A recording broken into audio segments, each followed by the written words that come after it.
בשם השם נעשה ונצליח, שיעור תורה, ברוכים הבאים, שבוע טוב, חודש טוב. We are back here in Sunny Isles, Florida, doing our HaShkafa Yehudit, Jewish HaShkafa series. And BeEzrat HaShem, based on the Chazon Ish. If anyone could do me a favor and give me a different cup, there's a little bug in there. So the drink belongs to him.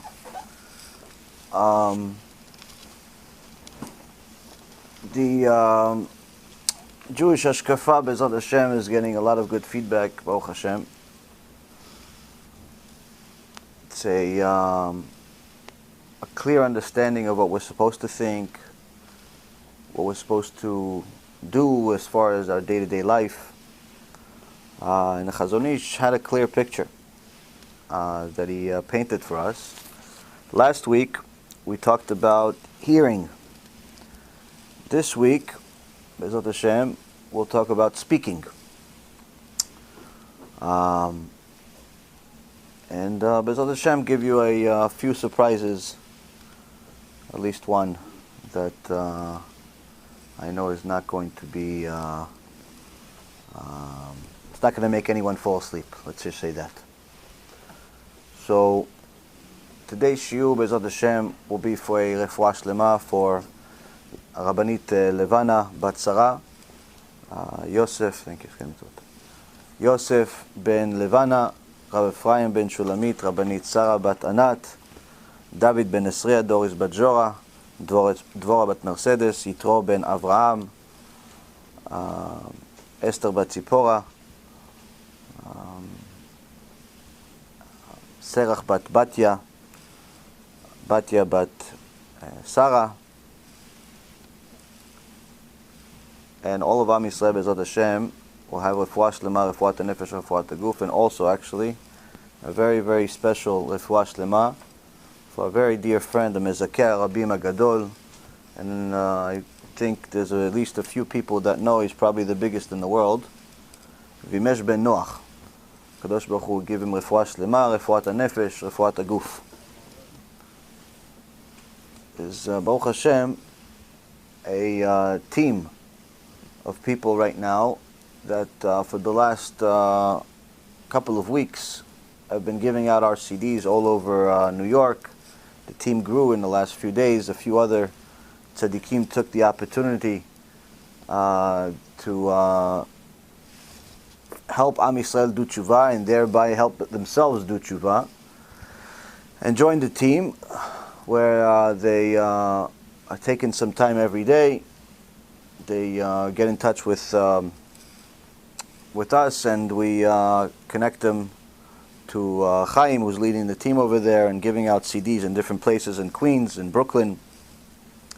We have some given in Lakewood and several other places. Anyone that wants to give out CDs in New York area, New York, New Jersey area, but wants to obviously take it seriously, not just 5 minutes type of thing, get in touch with us. We'd be happy to have your help. And as you all know, one of the greatest tools to fight the Satan is to do kiruv.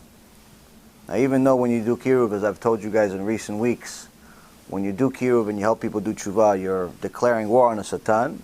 At the same token, when you do kiruv, you're destroying your soldiers. So it gives you a lot more strength to deal with it. And it gives you a lot more siyata dishmaya in your learning, gives you a lot more bracha when it comes to parnasah, and most importantly, it clears out many of your sins.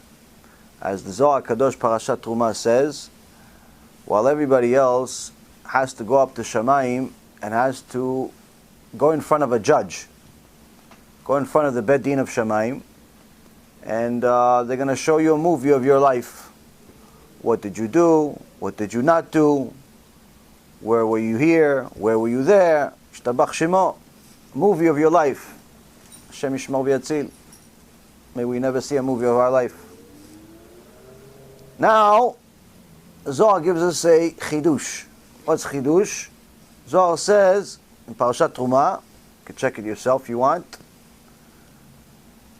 if you make kiruv your business, meaning, you do kiruv here and there, I donate $5 every few months, I give a few CDs whenever I get a chance. No, kiruv is your business, meaning you are trying to constantly be involved in kiruv. If you have a day job and you can't do something physically, then every month, like clockwork, you're donating your masel or your chomesh to kiruv.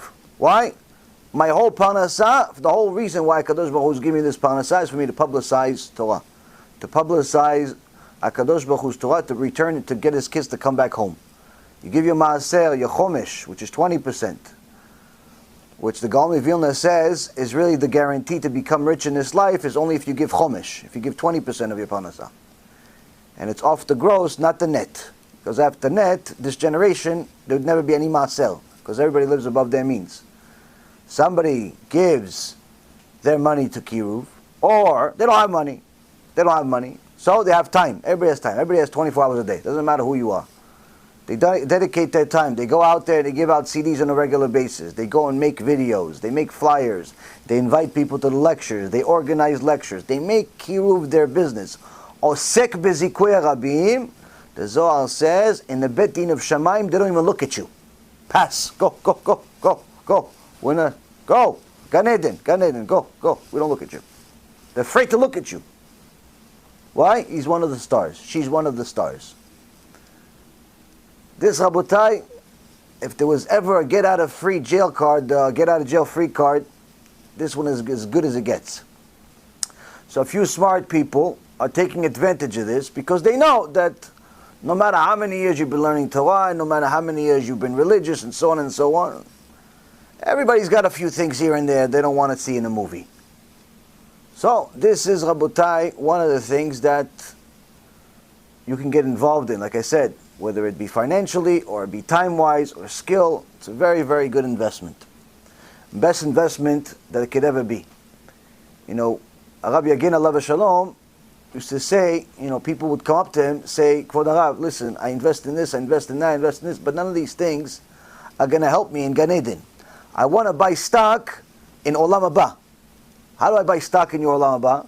He says you have to invest into Zikuy Rabim, into Kiruv. That's how you buy stock in Olam Haba. Why?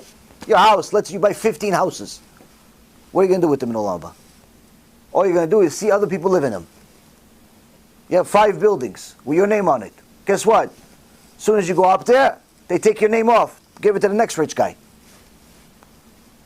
You have what? Wife, kids? Okay, wife, kids, Baruch Hashem. Husband, kid, okay, Baruch Hashem. What are they going to do? Nothing.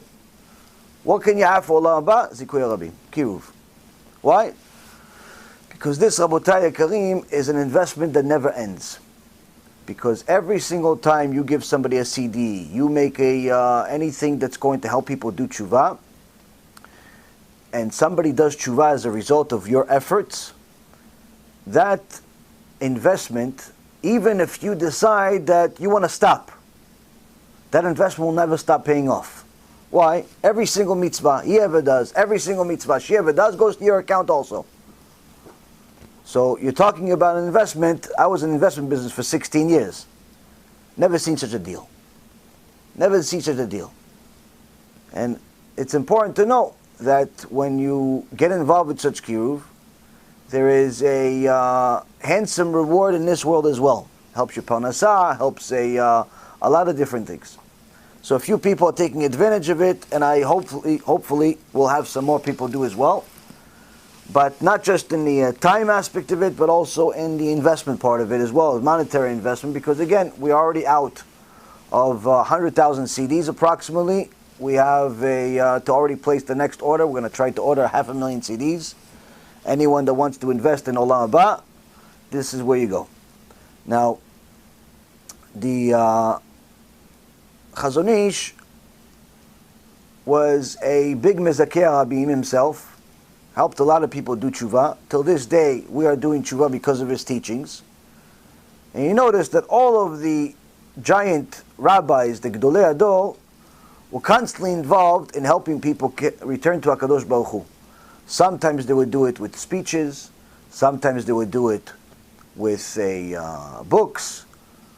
All types of things. But they toiled and toiled to make sure that their Torah didn't just stay in their own hands and in their own mind. Why? Because the Gemara in Masechet Avodah Zarah says somebody learns Torah but doesn't teach it, meaning is not a Mezakeh Rabim. It's like a person that doesn't have a God. Because the main purpose of learning Torah is in order to learn about HaKadosh Baruch Hu and emulate His behavior. The number one thing that you learn about HaKadosh Baruch Hu is that HaKadosh Baruch Hu is giving. He never takes. He never gets anything. Nothing you can give Him. Other than helping His children come back home, there's nothing you can give HaKadosh Baruch Hu. Nothing. Your mitzvot's for you. Your Torah is for you.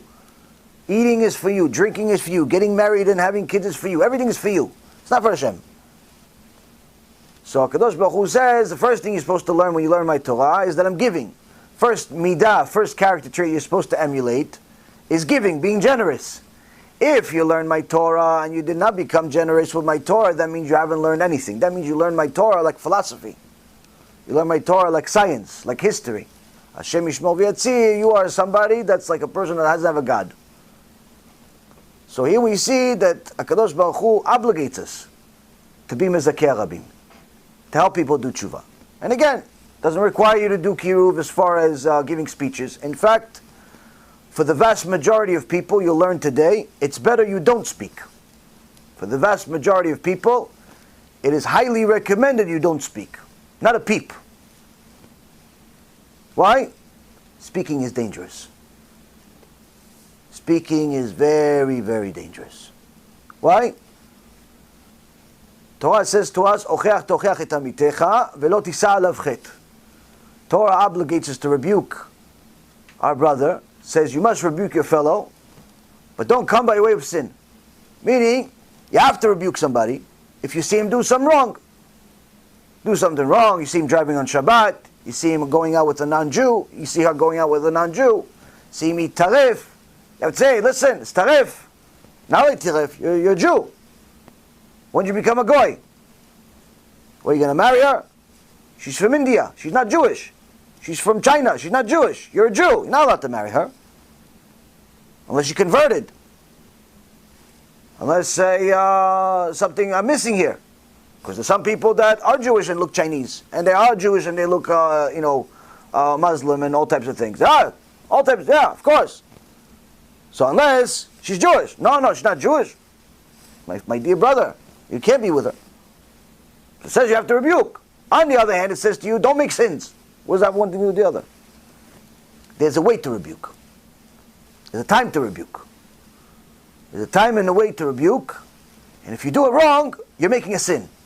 And that sin, you can lose Olam Haba with it. Meaning, it's not for everybody. To rebuke, the same way. If I say something in a public lecture, it doesn't mean you can say it. Why? I'm speaking to the general public. I'm not looking at any one particular person and saying, you're a criminal, you're this, you're that. I'm not doing that. And when I do it, I mention them by name, and it's usually nobody in the room. Happened once that was in the room because the guy was a rasha, but otherwise, the person's not in the room. Usually it's rabbis. But I like to call them rabbis. Ra meaning evil, bai. But if I say something, doesn't mean necessarily you can say it. Doesn't mean you can't say it. It means you have to know the content fully and know when to say it and how to say it and who to say it to. Many times, new Baalei Tshuva come to me and tell me, listen, Rabbi, I love doing Tshuva, I like learning, I love everything, but ever since I've been doing it, I don't know, I keep fighting with my family. Every Shabbat I'm fighting with my family. Every day I'm fighting with my family. I said, why are you fighting with your family? So, because Rabbi, I don't know, I see my mom, she's doing this, this, and this wrong. So I tell her, Ima, what are you doing? It's no good. I said, which one of my lectures did I say, go tell your Ima to do this, this, and this? Which one? I said, well, you just said to rebuke when somebody's doing wrong. No, I didn't ask you if I told you to do it. When did I tell you to go tell your mother what to do? When? When did I tell you to go tell your mother what to do? Like that, like what you're doing. Well, you didn't do it like that. I figured I could do it. No. There's a way to do it. You cannot rebuke your mother.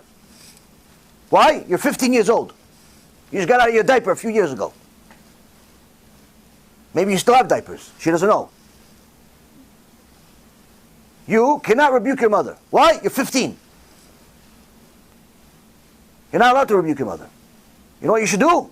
Go learn a few books about Kibbut Avayim, honoring your mother. And you'll understand that even if your mom was a zonah, you're still not allowed to rebuke her. Bawash.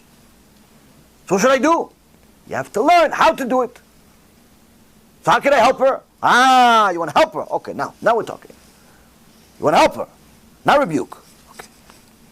This is how you do it. Ima, there's something amazing I want to watch. What? I want you to watch it with me. What? I don't know, it's this guy, it's a story, I want to watch it. Okay, let's go watch the guy's story. I'm hanging out with my son? Sure, I'm hanging out with my daughter for 2 hours? Sure, why not? Let's sit. Okay, did play, and I'm talking. There you go. That's how you rebuke. Why? You picked a lecture. You use your brain to pick the right lecture already that you know affects her because of modesty, because of immorality, because of this, and that. You say, Ima, let's sit down and watch this. And you watch it with her, and she hears the truth, and Baruch Hashem, it didn't come from you, it came from me. She says to you at the end, oh yeah, you know, it's nice, it's just not for me. Okay, no problem. You come back a week later, Ima, I got something amazing this time. What is it? You got to watch it with me. Okay, another 2 hours with my kid, why not? And you sit down with Ima, and you sit down with Abba, and you say, okay, let's watch it, and you watch a lecture again together. 5 minutes, 10 minutes, 20 minutes, 2 hours, 3 hours, whatever it is. Let them get the information from me. Why? Because they don't know me. They're not feeling personally attacked by me. And I'm not 15 years old. And I'm not their son. And I'm not wearing a diaper. So you have to understand, there are certain people you should not rebuke. Why? They're too close to you. And they will not receive any rebuke from you, even if you're right. Even if you're right. I learned this on my own skin. It's very hard. Very, very hard to see your brother, your sister, your cousin, your mother, your father doing different things that are wrong and not saying anything. Why? Because you want to help them. There's a way to help them. Many times, people do this, they make a mistake, you try to correct them, try to tell them do something else, give her a book, buy her a package, do something else that's full of books and CDs and so on. But you see that people like to fight. They want to prove everybody wrong. And that's why the Torah says, "Velo tisal av chit." Don't make your rebuke into one sinful behavior. Where you're really rebuking, not because you want to help them. You're rebuking because you want to tell people what to do. It's ego. It's ego. How do you know it's ego? It's not working. It's not working. Why? Because Gemara promises you something. Makes a promise. Kadosh Baruch Hu makes promises. Human beings also make promises. Only difference is HaShem keeps his promises. Says, how do you know somebody has Yirat Shamayim? Dvarav nishmaim. Someone has Yirat Shamayim, the words he says, people listen to them. He says something, people say, okay. Okay. Honey, we got to go here. Okay. Honey, we can't do this. Okay. Guys, let's go. Okay. We got to change. Okay. Why? He has Yirat Shamayim. Their neshama knows he has Yirat Shamayim. Okay. We'll do what you say. Makes sense, don't make sense. Okay. If it doesn't work, your rebuke doesn't work, means you have no Yirat Shamayim. Means your rebuke is coming from ego. Comes from gava. Why? If it was working, then you know, Baruch Hashem, I'm doing good. I'm doing good to helping. I'm good to myself. If it's not working, it means you have no Yirat Shamayim. How could it work if you have no Yirat Shamayim? She may not know what Yirat Shamayim is even, but her neshama does. Her neshama knows the entire Torah. So you have to know that there's a way to speak. And most people should not speak. Should not speak. Cause a lot of fights. But doesn't mean you can stay quiet. You have no permission to stay quiet. You have to rebuke indirectly. I wish I would have clarified this years ago, but nonetheless, it's never too late. It's okay, I didn't have as many people following me a few years ago. Today, Baruch Hashem, more people following, more people get the new advice. No one listens to the old lectures. So, 2 days after it's posted, it's like discontinued. First 2 days, Shabbat Shemot, thousands of views. A week later, oh, did you watch that lecture? No, it's old. You have anything new? What do you mean? I just posted it a week ago. Yeah, you have anything new, Rabbi? Anything new? Can't watch it live? What do you need to watch it live for? All right, live. Why? People are so fanatic about this live thing. Shtabach Shema, I like them. It's good. These people are good people. But it's amazing to me why people care. If it's live on video or it's tomorrow on video, it's still video. Like you guys that are here, okay, I understand. Live is different. Being part of the lecture it's a very, very different. But being live video, I never understood that part. But I know it means a lot to people. And because of that, we made an investment to get better internet. We're going to try it again. We tried already. It's not the first time we're trying. We've been trying for months. We got devices from this one, I don't know, for some $300 device, $250 device, Bohawk, whatever it was, it didn't work. Then we tried something else, it didn't work. Now, Baruch Hashem, Sonny, God bless him, found something else, another $300 investment, and $100 a month. For anyone that wants to be a partner in the live shiurim, you can pay the bill if you want, $100 a month. Why? Because now, if it works, if the internet is good, Sonny's the internet good, Shtabach Shimo. BeEzrat HaShem will not open a mouth for the Satan. But internet's work, it's live, people watching live, they feel like they're part of the lecture. I don't understand it, but I'm not a fan, so fine. I don't even watch my own lectures. People tell me, listen, you said this, that. What are you talking about? Show me where. I said this, and this. Show me. I don't watch my lectures. I don't watch anybody's lectures. So anyway, we made an investment to help people learn more Torah. Some woman actually that made the one of the recommendations, one of many. Baruch Hashem, we get many recommendations every week from people. You know, every week we get recommendations. One woman told me that we have to change our posters to be more colorful. Another one told me we have to get better internet. But the one that told me about the internet, she actually invested. She invested a little bit of money to help with the internet. The one with the poster didn't help so much. Another one said to me that, how come you don't pick up the phone? I don't know if that was a recommendation or not. It was kind of like you rebuked me on the way here. How come you don't pick up the phone? People still don't get it. You know what it tells me? When somebody tells me, how come you don't pick up the phone? You know what that tells me? You don't watch my lectures. How many times did I tell you guys, don't call me? I don't pick up. It's 5,000 calls a day. I can't. Ribono Shalom, have some mercy on me. Have some mercy. If anybody understood what we do every single day, I barely see my kids other than Shabbat. There's no schedule. There's no night. There's no day. Hundreds of questions every single day, hundreds of issues every day, so many people. I don't even want to tell you because it will be a waste of time because people don't listen anyway, but the point is, don't call. Don't expect calls. Text message, WhatsApp is the best. Send a message with your question, I'll send you a voice note. Sometimes 5 minutes later, sometimes 5 days later. But nonetheless, I will return your message at some point. That's the best way, and at this point, practically the only way to communicate. I'm sorry if you want a personal phone call. I'm sure you deserve it. I just can't do it. I just can't do it. Why? Because in that phone call, it's going to take an hour, hour and a half. I can help 20 other people. Your blood is not redder than 20 people. It's not a personal thing. It's not an agenda. It's not a ego thing. Trust me. If it was about money, I'd call you. Call you. Say, listen, I'll talk to you for an hour, but it's $500 an hour. Or my old rate, $3,000 an hour. I'll talk to you. If it was about that, I'll call you. It's not that. There's just no time. No time. You want help? We can have help on Messenger. I have a few guys, even some people that are here in this room, send me 75 messages a day. Why? They have questions, and Baruch Hashem, they get answers. Do the same thing. Do the same thing. Honestly, I think that if anybody actually watched all the shiurim and paid attention, you wouldn't have any questions.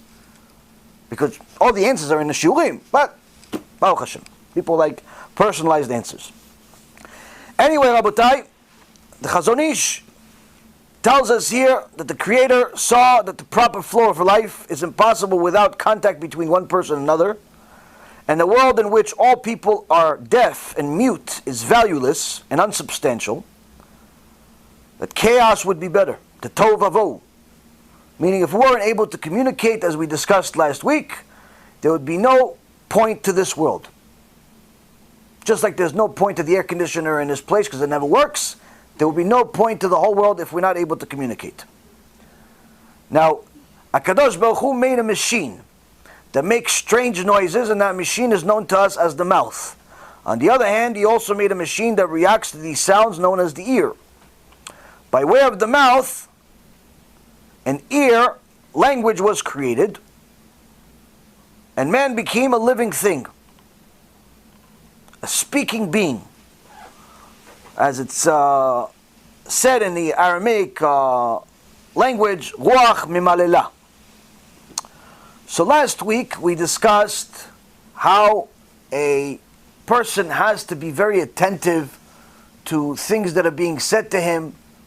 When you hear the truth, you cannot simply ignore it.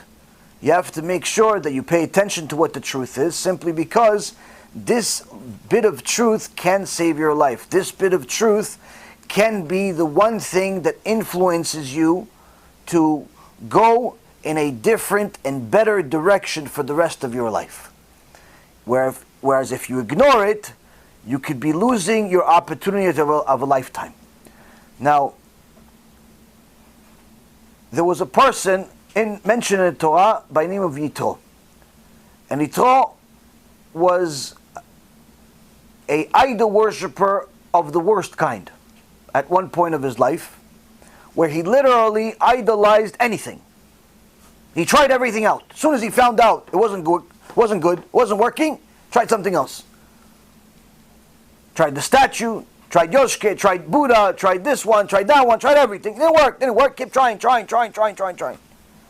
Then one day he says, he hears about the God of Israel, Vayishma Yitro. Yitro says, that's it.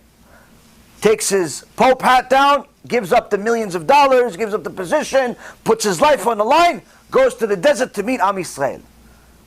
HaKadosh Baruch Hu was so impressed with Yitro's chasing of the emet and acceptance of it, that only by hearing about it, not even just by seeing anything, he didn't see the ocean split, but he heard that Am Yisrael is no longer a slave. So obviously this is not like some fantasy. It's not like, oh yeah, I heard this guy got extra panasah, so maybe I'll... No. He heard Am Yisrael is no longer a slave. That cannot happen outside of some miracle. That's the biggest miracle in the history of mankind. That the servant became the master. No other time in history, before or after, were slaves ever freed that way, where the servant, the slave, became the master. No other time. Even when other people were freed from their slavery, they weren't really freed. They were just sold to somebody else, or they ran away, but they were never truly freed, and not as a nation. But when Am Yisrael was freed, the whole world knew this is God. When Yitro found out, he reacted differently than everybody else. While everybody else was impressed by God, impressed by the God of Israel, Yitro says, no, it's not enough to be impressed. It's not enough to be impressed by miracles. It's not enough to be impressed by the wisdom. It's not enough. I got to do something about it. I'm going to put everything on the line to take advantage of it. He gave up his Pope hat, his $100 million. He gave up the house, and he put his own life on the line, because in that place, in that world, you can't just abandon idolatry. It's like the mafia. Once you're in, you can't come out. And that's why, Rabotai Yekarim, that's why when Moshe Rabbeinu met Tzipora, and then thereby later on met Yitro, it says that Moshe had to fight some people that were trying to kill Tzipora and her sisters. Why were they trying to kill Tzipora and her sisters? Nice, beautiful girls, try to marry them. Why kill them?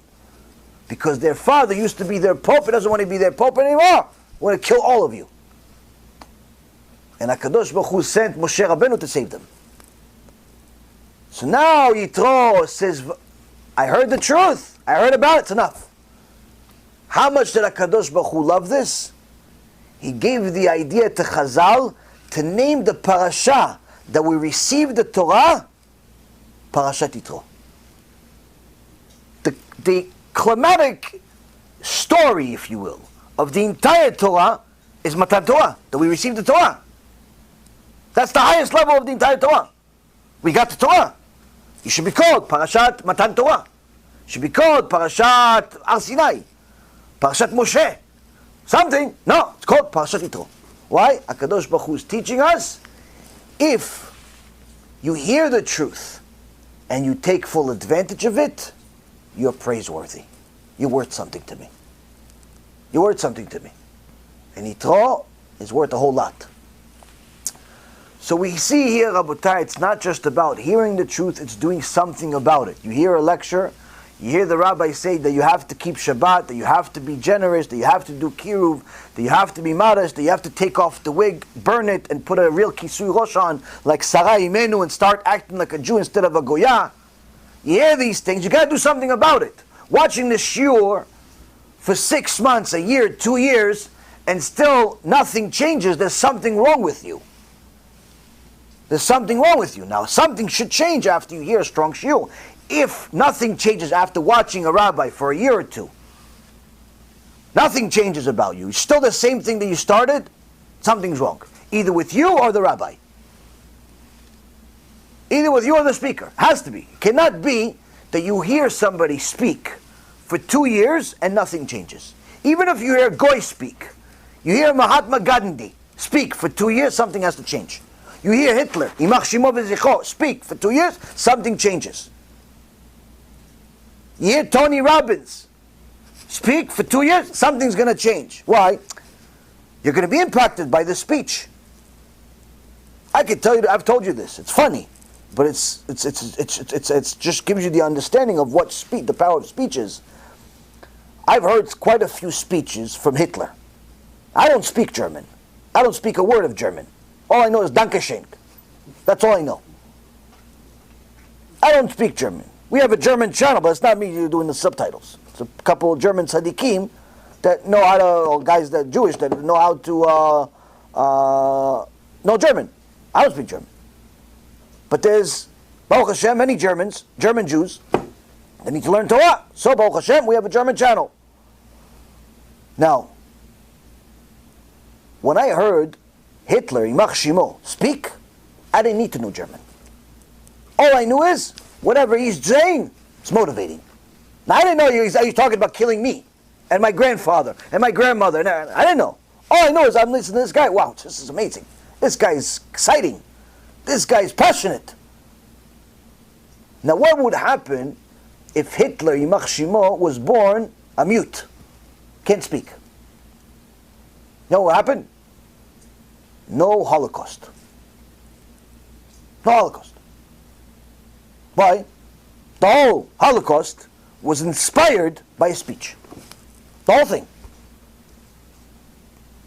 He went from being a nobody loser to being a leader of a country that for a short while became the strongest country in the world.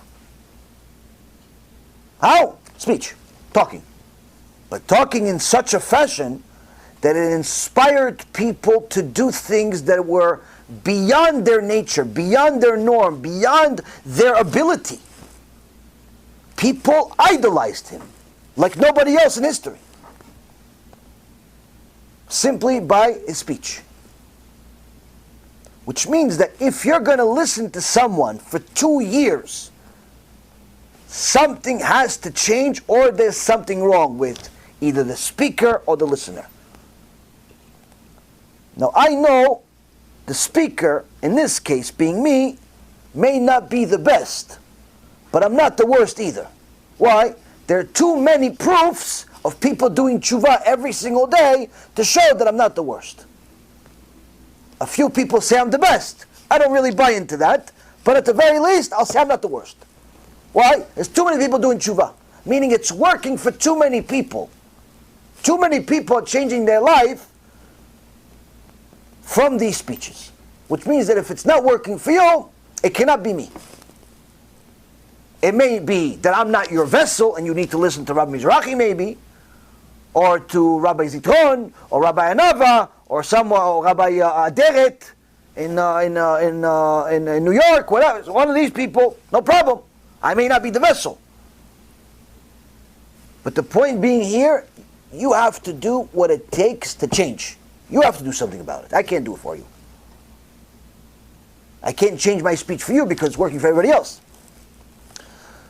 So, on the other hand, the Chazon Ish tells us that if a person listens to the truth and acts on it, he becomes a big deal. If he listens to the truth and doesn't act on it, he loses the chance of a lifetime.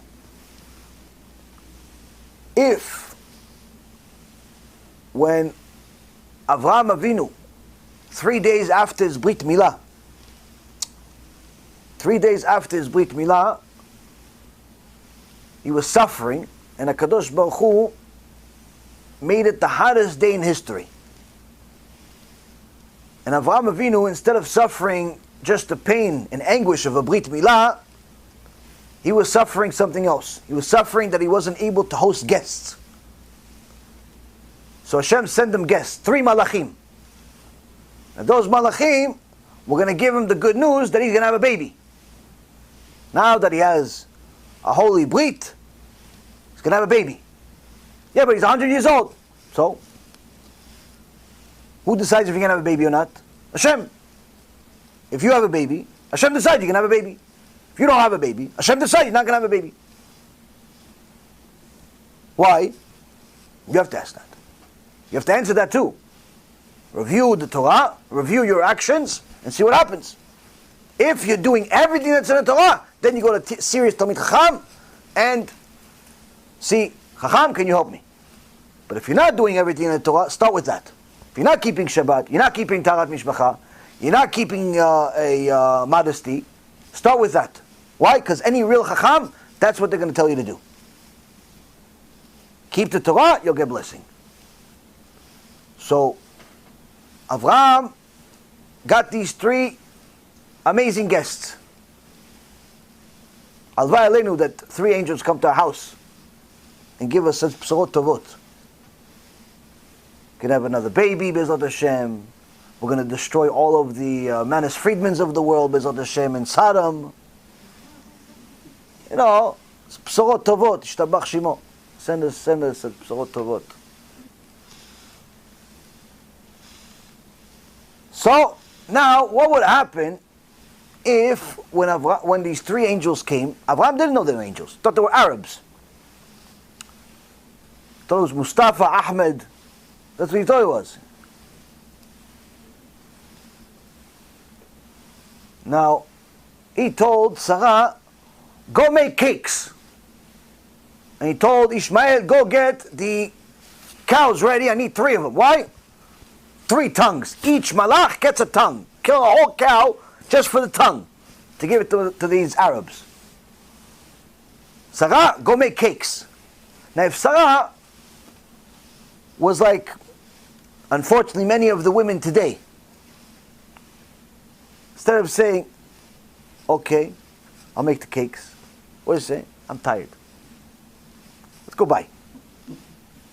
Order it. Let's go buy. You make the cake. Why are you bringing guests to the house? Did you ask me first? Did you ask me if you could bring guests? Well, it's your house only? You know, house, 10,000 square feet. Not taking the whole house, just a little room. Yeah, but did you ask me if you could bring guests? Okay, you don't want the guests, go hide in the house. No. Did you ask me if you could get guests? Why don't you go to their house? Sometimes. Yeah, but he's a rabbi. He wants to come. Did you ask me? Shem Yishmo. If Sarah Imenu Chas v'Shalom did such a thing, said, I'm tired. Guess what? She wouldn't be Sarah Imenu. She would not be Sarah Imenu. Hagar would be Sarah Imenu. She would not be Sarah Imenu. She said, I'm tired. One time in her life. 90 years old, she's right. She has the right to be tired, she's 90. She has the right to be, I'm tired, I'm not even half that age yet. I'm tired. All the time I'm tired.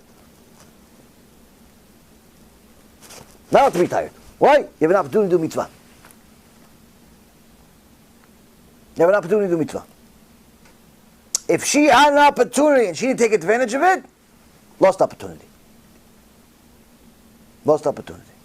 And that's the same thing every single one of the women that you see in the Torah. Starting with Sarai Imenu, all the way to this week you have Shavuot, everybody reads the story of Ruth. Moment of truth. Moment of truth. Ruth's husband died. Orpah, her sister, her husband died. My dear friend says, the Gemara in Yerushalmi, Masechet Peah, says in the beginning, why did the 2 husbands of Ruth and Orpah, the sisters, die? I won't leave you hanging. I'll tell you the truth. BEIT. That's why they died. They wasted seed. That's why Kadosh Baruch Hu killed them. Same reason he killed Onan, he killed Ruth and Orpah's husband. That's why he kills people. You waste seed, HaShem says I will kill you. Why? Because you're killing people. I'll kill your parnasah, and I'll kill your neshamat, I'll kill everything. Why? You're destroying your kedusha.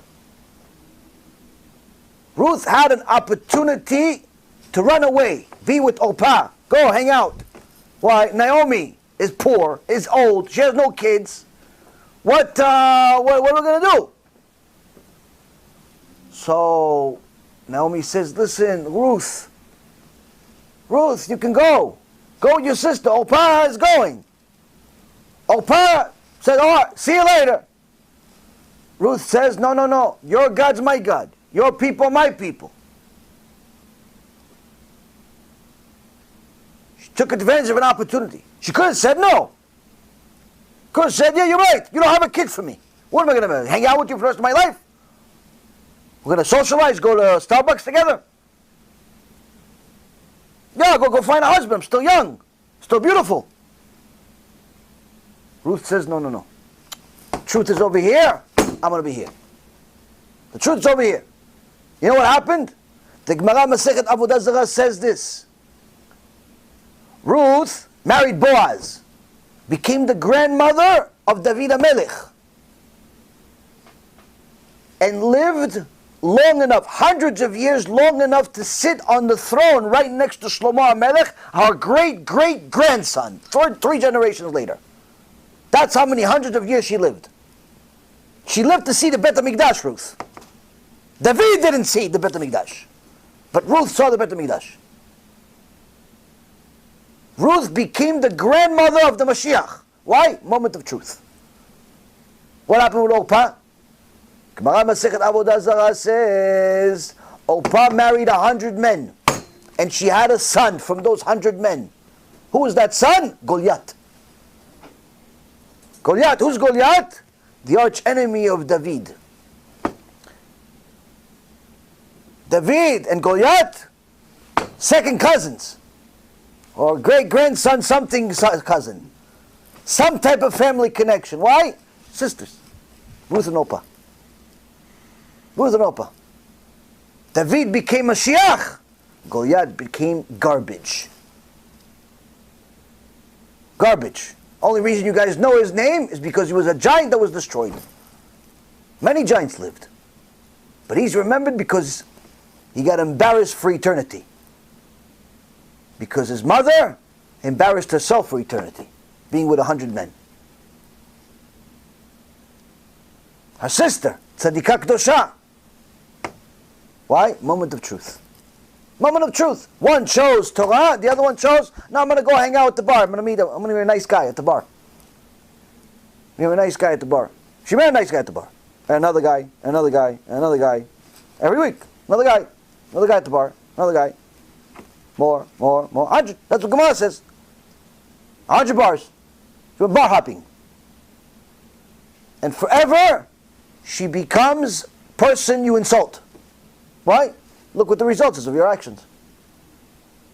Had an opportunity to be the grandmother of the Mashiach. Babkes. Why? She heard the truth, didn't act. Now, you see here, Rabotai, the significance of hearing and doing is huge. What about speaking? What about speaking? Now, the Torah tells us that speaking, Rabotai, is one of those things where it's bigger than anything else. Why? Sefer Mishle, Proverbs chapter 18, verse 21, says, Mavet v'chaim biyad lashon. Death and life is in the power of the tongue. Meaning, your next word, your next speech, your next reaction can determine life or death.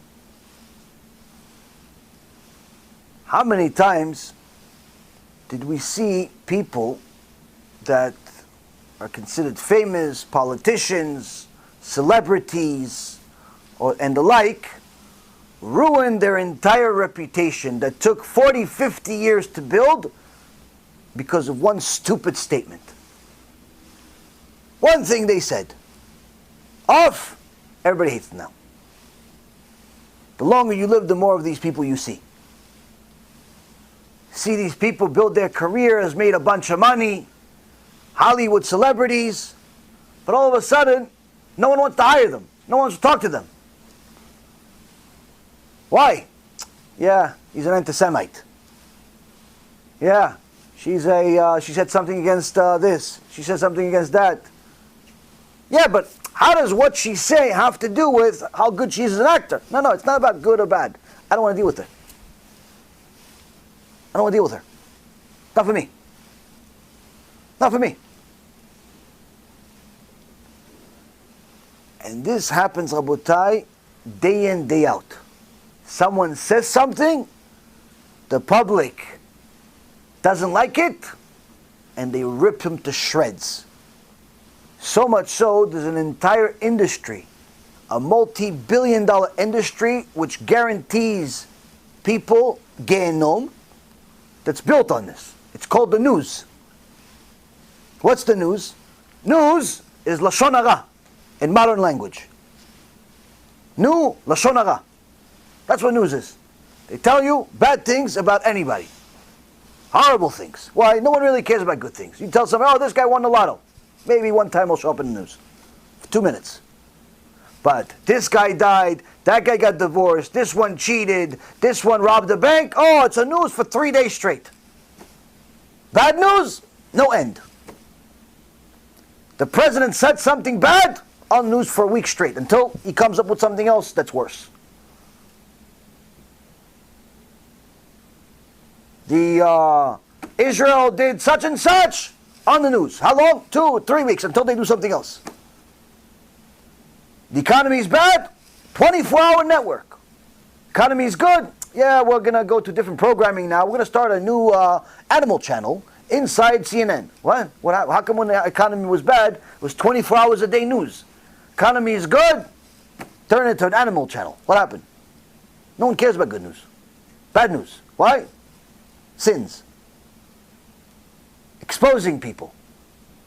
Exposing people in the worst way. I'm going to tell you a secret. Although everything I just said is 100% emet, and exposing people is a terrible thing, the whole news is full of filth, and you're not allowed to watch it, not allowed to read the news. There's a small secret. Sometimes it's a mitzvah. Sometimes it's a mitzvah to expose somebody. And we're going to bring that tonight. That's the present. It's coming soon. Now, how do we determine if the next thing we're going to say is going to be life or death? The Midrash Tanchuma in Parashat Metzorah says, if he merited to life, if he didn't, to death. Meaning, if he toiled in Torah and he merited to speak Divrei Torah during his life, then the Torah is called life. Torah is called Chaim. Then his speech will bring him eternity, life. But if instead of toiling in Torah, he did not toil in Torah, what did he do? He toiled in Lashon Hara. Then he's decreed to death. Not just in this world, but the next. Torah is very critical of people that speak evil tongue, Lashon Hara. If you notice, all of the isms were started because of the power of speech used in a negative way. Whether it's communism, or socialism, or Zionism, all of these isms. What were they motivated by? People don't know how to speak. Good speakers. If you're a good speaker, you could do whatever you want. Why was Obama elected to president? He didn't achieve anything his entire life. He doesn't have anything to speak of that's of value, that warrants him being a president. How did he get to be a president for 8 years? He's a good speaker. One of the best. Horrible human being. Fantastic speaker, though. Why? Speaks clearly and tells you what you want. Doesn't ask you what you want. He tells you what you want. Steve Jobs. Brilliant mind. But there are much smarter people than Steve Jobs. In fact, all of the people that actually put Apple on the map, you don't even know who they are. You know Steve Jobs. Why? Good speaker. Very good speaker. And so on and so forth. The speaker doesn't necessarily always have to be a person that speaks eloquently and with the right R's and the proper L. No, it's not that. It's just a person has to be motivating, inspiring, and give you a visual of what he's saying. In the business world, if you want to be a good salesman, you have to use a tactic called dollarizing. What's dollarizing? You have to make the other person start counting the dollars that they haven't made yet, but they're going to make with your help. That's what dollarizing is. How much money they're going to make, or how much money they're going to save. If you're selling a product that's going to save the money, you tell them, listen, with this product, you're going to save 20%. Guess what? You're not going to make any sales. You tell somebody you're going to save 20%, you're not making any sales. You're not going to make sales? Sir, how much do you spend on such and such? Wow, you spend $100,000 here on such and such? What if I told you I could save you $20,000 off that bill for a cost of $100? Sold. What is it? What's the credit card? Why? Dollarized. I told them how much you're going to save. Making is the same concept. That's if you want to be a good salesman. If you want to be a ben Torah, you have to be honest. You have to tell people the truth. You can't really do that in sales all the time. Why? Because you have a bias. You can be an honest salesman. Baruch Hashem, I always was. But nonetheless, I've never met people that could stay honest. Why? It's hard to stay honest and make a sale.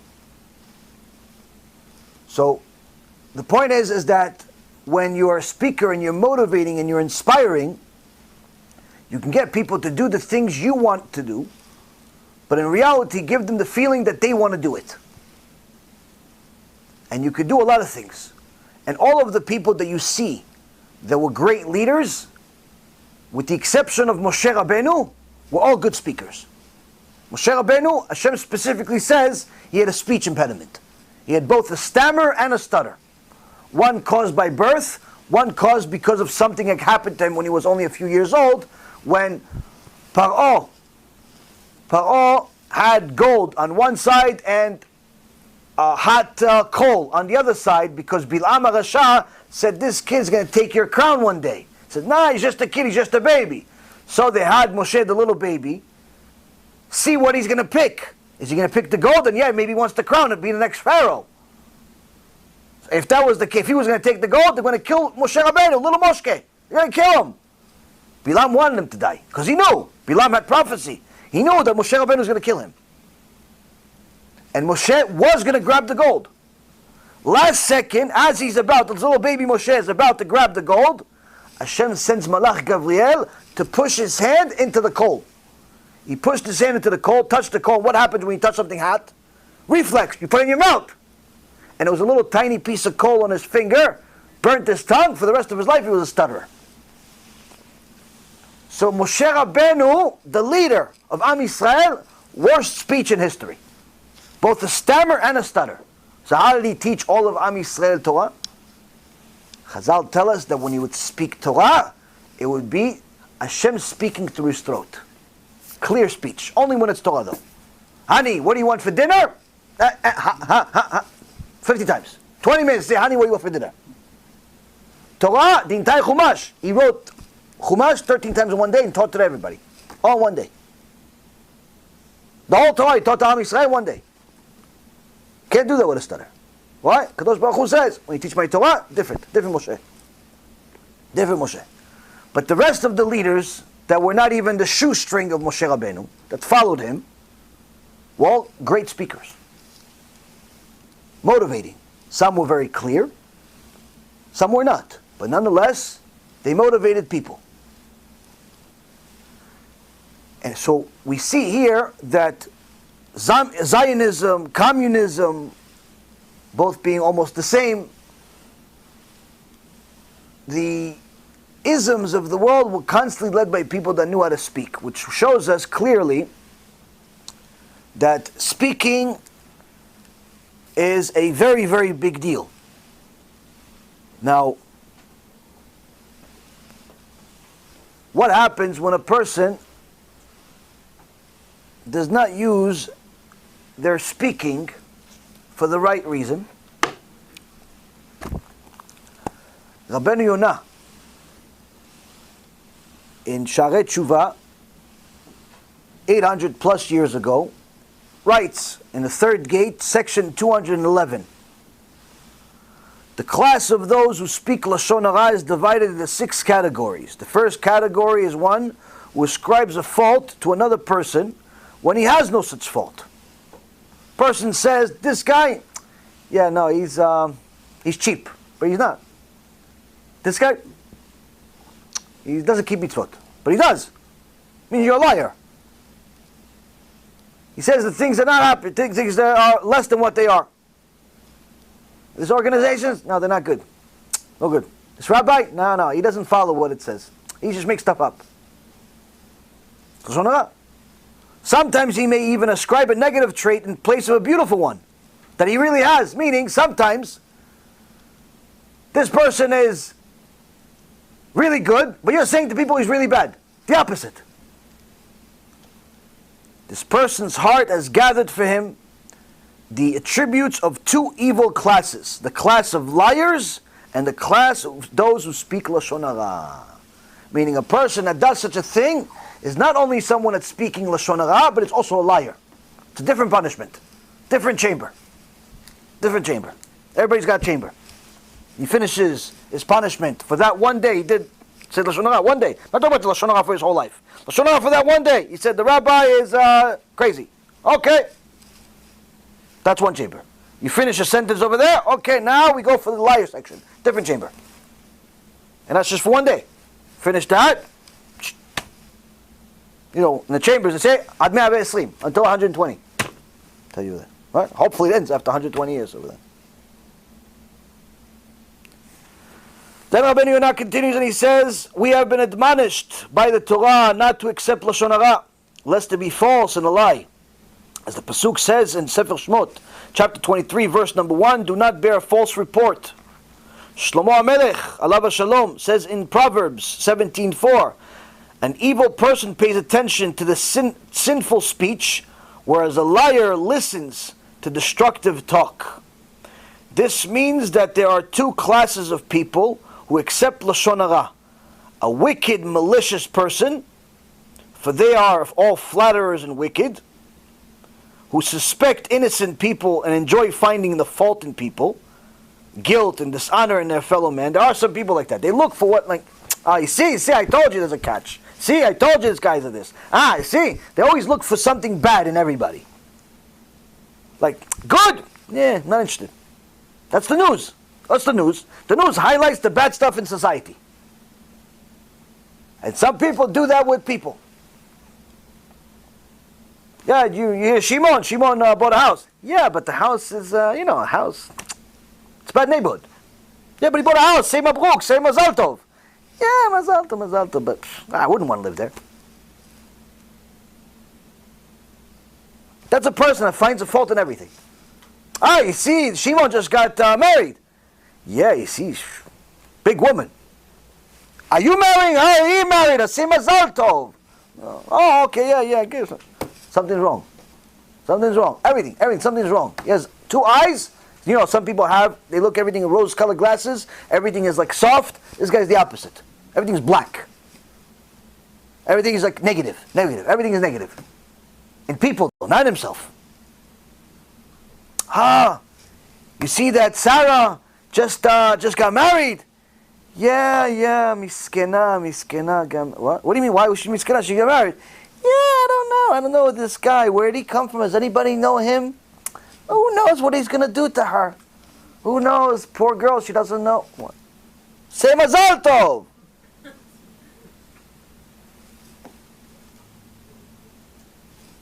That's what people are. Oh, you see they're expanding the house.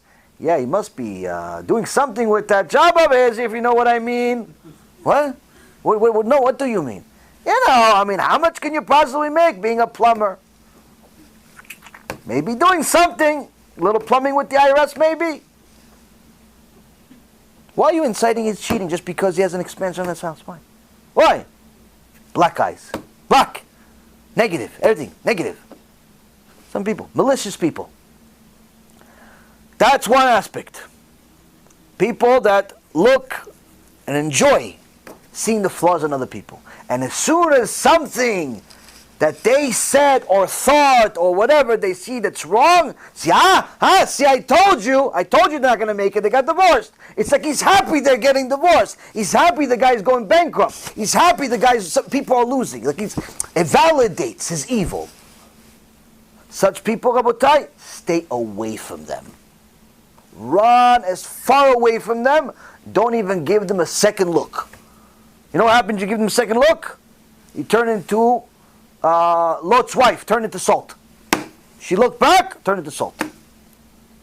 Don't give those negative people, run away. Run! Far, far, far. Don't look back. Why? They're never going to change. You're not going to change them. You're not going to change them. All they do is they replace people, they replace friends in their life when people eventually get sick of their negativity. They find flaws in everyone. The second class, which is the liar, he listens and he believes the destructive talk. Since he does not distance himself from falsehood, he has no problem accepting lies and bearing false reports, and consequently he is quick to accept Lashon Hara. As it says in Jeremiah 9:5, a liar listens, meaning the person of falsehood, which is similar to your lodging is in the midst of deceit, meaning that the person is among people that are liars. So once a listener accepts Lashon Hara, Rabbi Yonah says in section 212, the law for him and the portion of punishment meted out to him is equal to that of one who spoke the Lashon Hara himself. For people will say, those who heard his words accepted them. This proves that they are true and accurate. Meaning that because this guy now listened to Lashon Hara, accepted the Lashon Hara, he's going to get punished like the guy that said Lashon Hara. People think, oh no, I don't want to speak Lashon Hara, but you know, Rabbi such and such. Because they always worry about speaking Lashon Hara. No, my friend. You listen to Lashon Hara. You accepted it. You believe what he says. You're going to get punished just like him.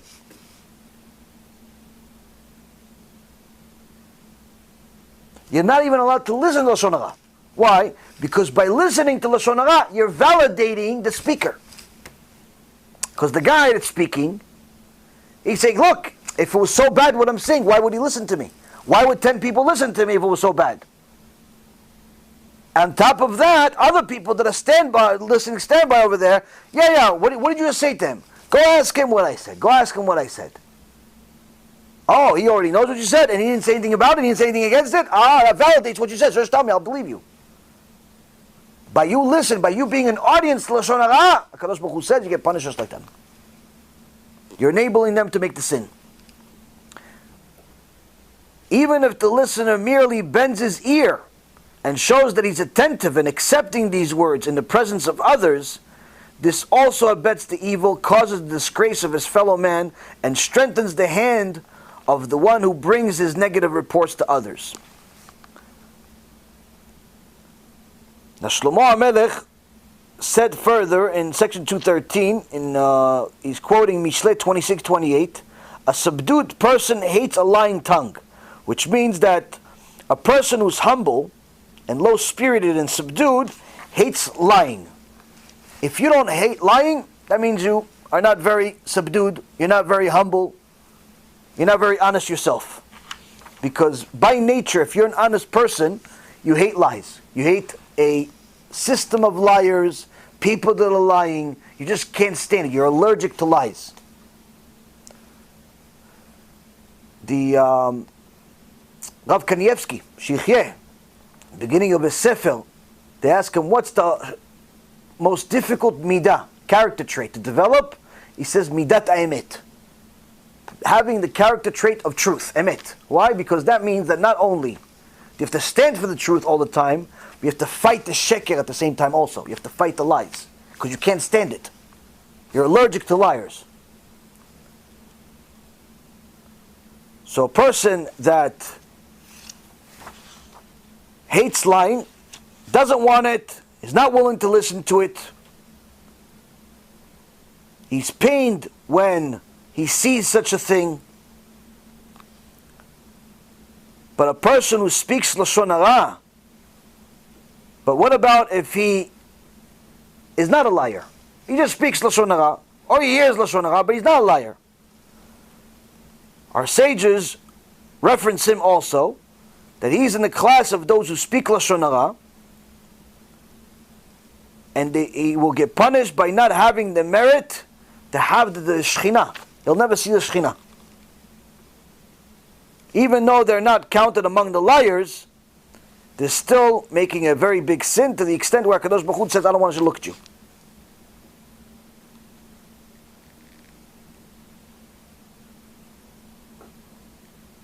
And if one recalls to a person the evil deeds of that person, you remind one of your friends, yeah, you remember when you used to go out with that non-Jew? Remember when you used to eat taref in McDonald's every week? Remember those? It's a sin from the Torah. Not allowed to remind people of their bad stuff. Unless it's for help. Resourceful.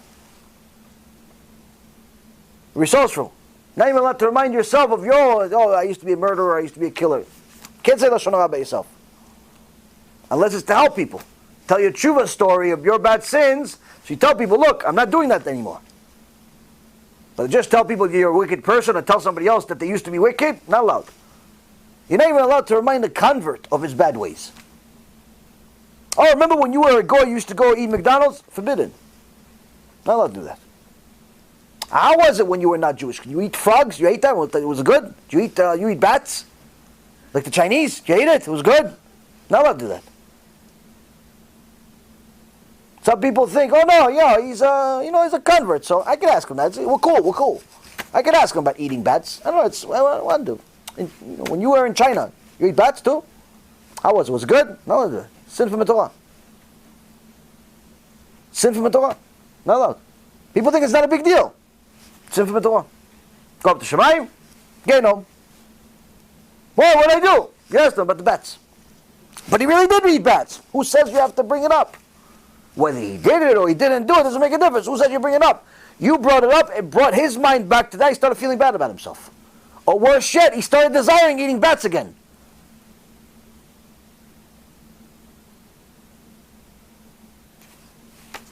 Person has to be very, very careful with the words that come out of their mouth. If he embarrasses him for his deeds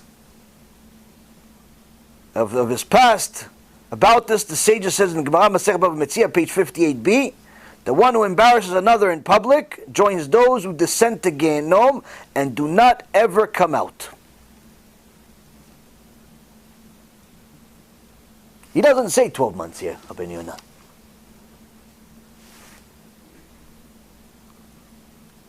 If he relates and makes known the abominations of that person's sins in the presence of others, but not in front of him.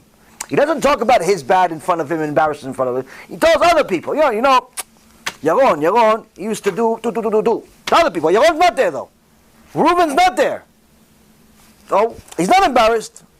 I'm not embarrassed in front of him. I'm talking about behind his back. If his intent is to tarnish his reputation and belittle him before his compatriots, concerning this, the Gemara Masechet Sotah, page 42, 42a, says that the class that speaks Lashon Hara will not receive the divine presence. And the same applies to one who relates the former sins of a Baal Tshuva to others. So we see here, Rabotai, that, it goes more and more. There's several chapters about this and sections about this. The Rabbeinu Yonah talks about evil speech. I think it's at least 15 to 20% of the book. Talks about evil speech. Now, the truth is that without Yirat Shamayim, without fear of the Almighty, it is impossible not to speak Lashon Hara. In fact, it's so difficult to not speak Lashon Hara that when you don't speak it, it's either because you're crazy or there's just nothing, there's just like something really bad happened that's worse than this Lashon Hara. Because unless you're religious and you're scared to speak Lashon Hara, that's what people talk about all day. What's the number one topic of conversation? Other people. And the worst part about it is that people have lost all sense of shame whatsoever. When Adam HaRishon and Chava made a sin, they ate from the tree of knowledge. What was the first thing that they realized they made a mistake? The first thing that happened. They realized they were naked and they were ashamed. Meaning that they had, for the first time in their life, although very short, they realized that they're naked and they're ashamed. Meaning that a sense of shame is what makes you human. When people have no Yirat Shamayim, they also lose that sense of shame. That's the reason why they talk about other people non-stop, in front of them, behind their back, and about the most personal issues in the world. Like some of the craziest conversations in the world have become day-to-day talk. I'll give you a few examples. And I'm sure you've heard this before, and maybe you did or maybe you didn't find it ridiculous, but after today I promise you will. Because for the first time ever you'll think about it. First thing that people do when they meet each other. What do they do? What do you do for a living? Why do you care? Are you looking for an employee or are you looking for a job? Why do you care what I'm doing for a living? Do you know why he cares? Sizing you up. Who has more money? Who has more money? That's why he cares. Are you a customer? Are you a prospect? He's sizing you up. Oh, you're a doctor? What kind of doctor? Why you ask? Why you need a doctor? You sick? No, I want to know how much money you make. If you're a dentist, private practice, probably $150,000 a year. But if you're an oral surgeon, that's $800,000 a year. If you're private medicine, maybe $200,000. If you're a spinal surgeon, it could be as much as $1.8 million. Your job title tells me a whole lot about you. You're a mortgage broker. How long are you doing it? What do you care? You're looking for a mortgage? Why do you care how long I'm doing it if I can provide you a mortgage? If I'm doing it for 3 months, that means I'm probably, hopefully breaking even, maybe making $5,000 a month. If I'm already doing it for 10 years, this guy's doing good. It's probably at least $20,000, $25,000 a month. Why? He's got customer base already. Maybe I get leads from him, for my job, for my business. People have no shame whatsoever. They're prospecting you and pretending they're becoming friends. Worse yet, I'm going to give you only a few examples. We can't take this too long. This could be 5 years. Worse yet, the last one is going to be the worst one. Second, where do you live? Well, you want to come to my house? I didn't invite you. Where do you live? I live in such neighborhood. Next to that? You're like GPS. You want to target exactly where? Why? Pricing your house. You know what the worst follow-up question is? You buy or you rent? What are you? My mortgage broker, my IRS auditor, my accountant, my lawyer? Why do you care if I bought or I rent? What information will you get out of it? If I tell you I bought, does that mean such thing? If I told you I rent, does that mean something else? What are you getting out of it? What? So if I rent, I'm homeless? I'm like a loser, and if I bought, then that means I'm rich. By the way, it's the actual opposite in many cases. People are so superficial, materialistic. I heard this weekend, on Shabbat, we're walking around with the little kids, walking around, I heard little girls that were sitting over there, little girls, they couldn't have been more than 12, 13 years old, asking each other, so you guys buy or you rent?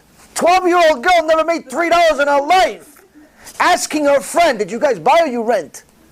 Do you know why she said that? Because that's what her parents do with her friends. What does a 12-year-old care if you buy or you rent? What, she going to lend you money for rent? Or she wants to, buy your house? Like, what do you care if I bought or I rent? And I'll tell you the worst question, the most obnoxious question, the most disgusting question I've ever heard in my life. Now, only for the purpose of teaching am I even saying this. Because I hope the next time you hear this, you're going to rebuke the person that's doing it. Not in front of people, but take him to the side. Because this question is the most invasive, disgusting question I've heard in my life. Are you breastfeeding or not? Women and men feel perfectly comfortable today to ask a woman that just had a baby whether she is or not breastfeeding. Now, although this is perfect normalcy, this is the way of the world, what do you care? Why do you care what I do with my baby and my body? The most obnoxious, disgusting question in the world is asked millions of times every day. Millions of times every day. Why? All of these questions, and many much worse than these, believe it or not, they can't get much worse than this, are all because we've lost our sense of shame. We've lost our sense of shame. We speak freely. We say whatever manure comes out of our mouth. Whatever vomit comes out of our mouth. Why? No yirat shamayim. No fear of the Almighty. No fear of the things that come out of our mouth. We just speak, well, I speak my mind. I say how it is, Rabbi. Yeah, then VENOM, they're going to do also how it is with you. Why? Because your words are hurting people. What if the guy is self-conscious? What if he's self-conscious about the fact that really he's renting, but, everybody else bought? What if he's self-conscious about his job? He doesn't want to tell you he works for the sanitation department. He doesn't want to tell you. He wants you to think that he's a businessman like everybody else. Even though there are many guys that work for the sanitation department making a lot more than businessmen. Why do you need to know this information? What if she's self-conscious about the fact that she chose to feed her child one way, not the other? What if she had breast cancer and she doesn't have the ability to give her kid breast milk? And you just reminded her of that. You know how nicely they're going to boil you like a barbecue in VENOM for that stupid question you asked your girlfriend? No, she's just my girl. I know her for many years. Who gave you the right to ask such a question? Why? I just speak my mind. Okay. Shamayim, they speak their mind also. Why? You didn't think. Now, why am I pressing this issue? If everything I just said came from an average person, mistake. Chatanu avinu pashanu. I'm sorry. I'm never going to do it again. I'm always going to think before I ask. But what if a rabbi asked these questions? In fact, not if a rabbi asked these questions. What if a rabbi said much worse than this?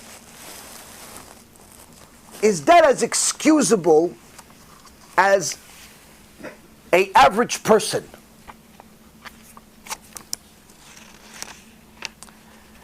The Australian Times calls for an apology from a rabbi who likened child sex abuse to diarrhea. Who is this rabbi?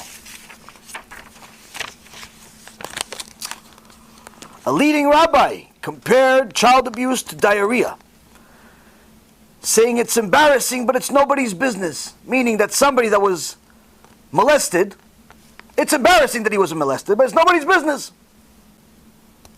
This is what a rabbi said. What kind of rabbi is this? Rabbi is supposed to learn Torah, have yirat shamayim, teach yirat shamayim. A rabbi is saying child sex abuse is not a big deal. This is inexcusable. What else did this rabbi say?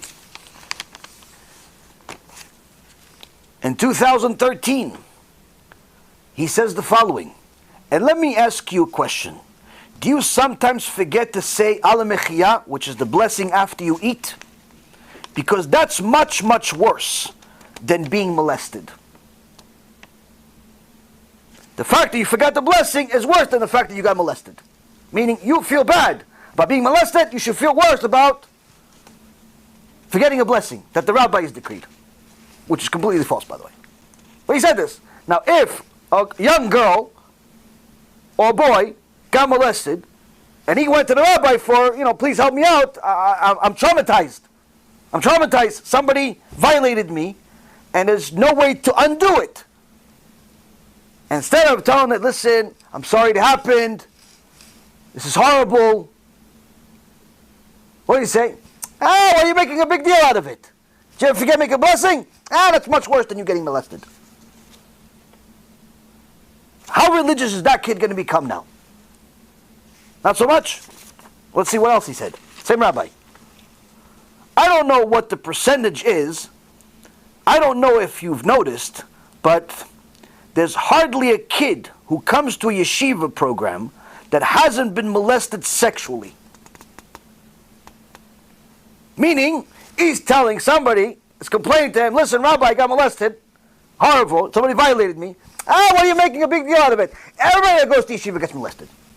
There's hardly anybody that doesn't get molested. What a support system for the yeshiva world. Who is this rabbi? Who is this rabbi? How come we haven't mentioned his name yet? I'm cooking. If that wasn't enough, Rabotai Karim, he says the following. So I said this to the girl. He actually now himself is telling other people what he said to a girl that came to him after she was molested. Like, he's proud of what he says. And you can find all this online, by the way. It's not just your own tube. You'll find this online, BeEzrat HaShem, you'll see it. And he says it's in a lecture to the public, teaching. So I said this to a girl. Her family comes from Russia. And I said, what do you think? You're the only one that was molested? You think that your mother and your grandmother back in Russia made it through their teenage years without being molested by a shiksa? By a shegitz, by a disgusting man? So what? A girl got molested. He says, what, you don't think your mother got molested, your grandmother got molested by some evil guy? So what? He got molested. So what? They got molested. They stopped their life. They wouldn't. They wouldn't get married. They wouldn't raise a family. What are you so fragile about? What happened to you? If I was the girl's father, I'd murder him on stage, live, like Pinchas. Him right next to the molester. Why? Because it's very possible he caused more damage than the molester. Now, after this came out, it was all over the news, and they wanted an apology from this rabbi. But years have passed, 7 years have passed since. Almost nobody in the world knows who this story is about. Sadly enough, it's not surprising who it is. Manis Friedman is the rabbi in all of these. In February 1st, 2013, sex abuse victims sue rabbi over comments. The Sydney Morning Herald. You find this on the news.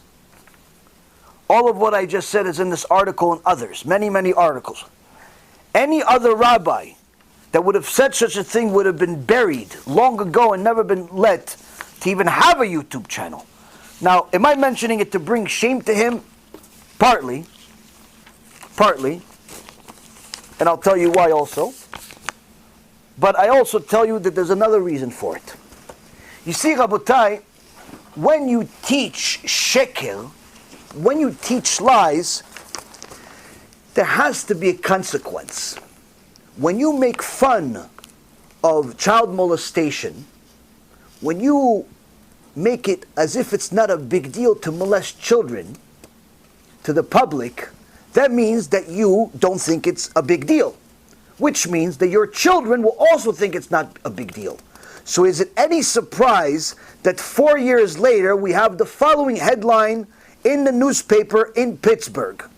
Day school teacher suspected of sexual abuse in Pittsburgh. Rabbi Manis Friedman, 26 years old, and the son of an influential Minnesota-based Rabbi Manis Friedman, molested no less than 3 kids, caught on Shabbat, while in the act. As the article writes, we're absolutely certain there's at least 3 cases or more. When you make fun of the Torah, you make fun of the law of homosexuality, where Kadosh Baruch Hu himself writes it's an abomination, and you say, it's not an abomination. That means you don't think it's an abomination.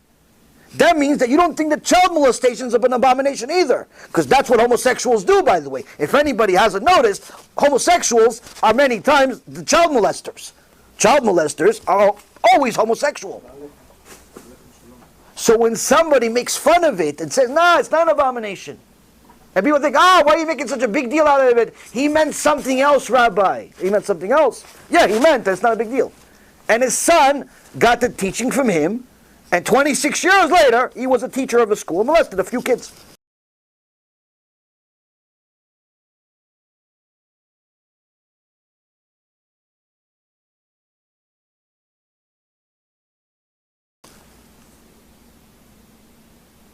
You see, Rabotai, when we speak out against Reshaim, it's not for ego, it's not for money, it's not for popularity. It's to warn you. It's to warn you. Now you're going to say, wait a minute, but you've already said enough about these people. Why more? What is this? What new is this going to bring? You see, there's a rule in the Torah. It's a very, very serious rule in the Torah. That Reshit Chochma Yirat Hashem. The beginning of wisdom is fear of Hashem. And that's why the Chachamim and the Sanhedrin were very, very careful not to give people the death penalty unless they were certain that these people were murderers. If somebody was a murderer,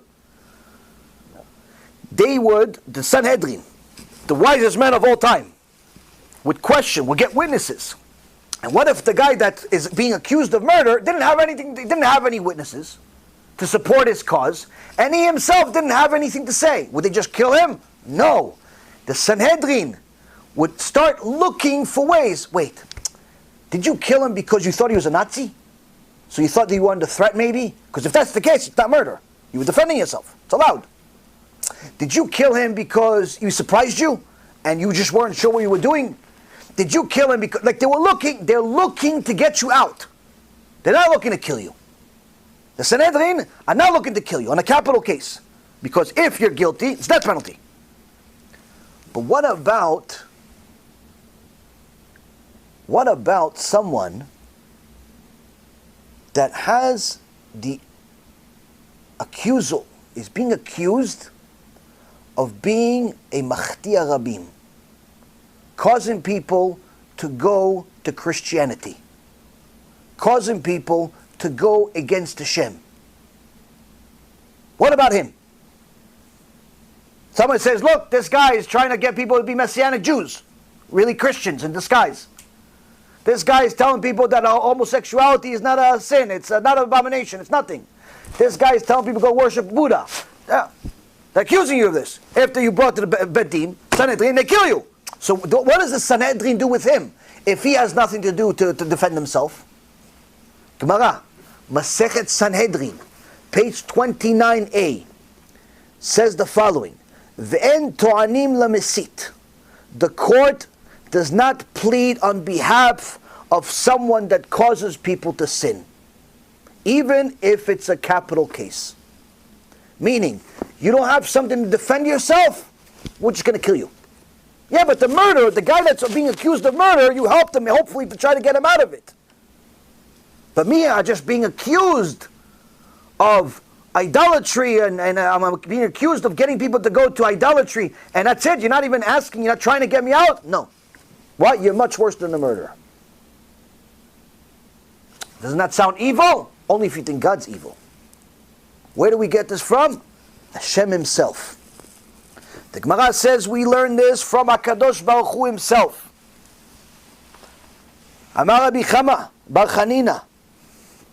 Rabbi Chama Bar Chanina says, the instigator, the guy that causes people to sin, the mesite, is different than the potential murderer, the murderer.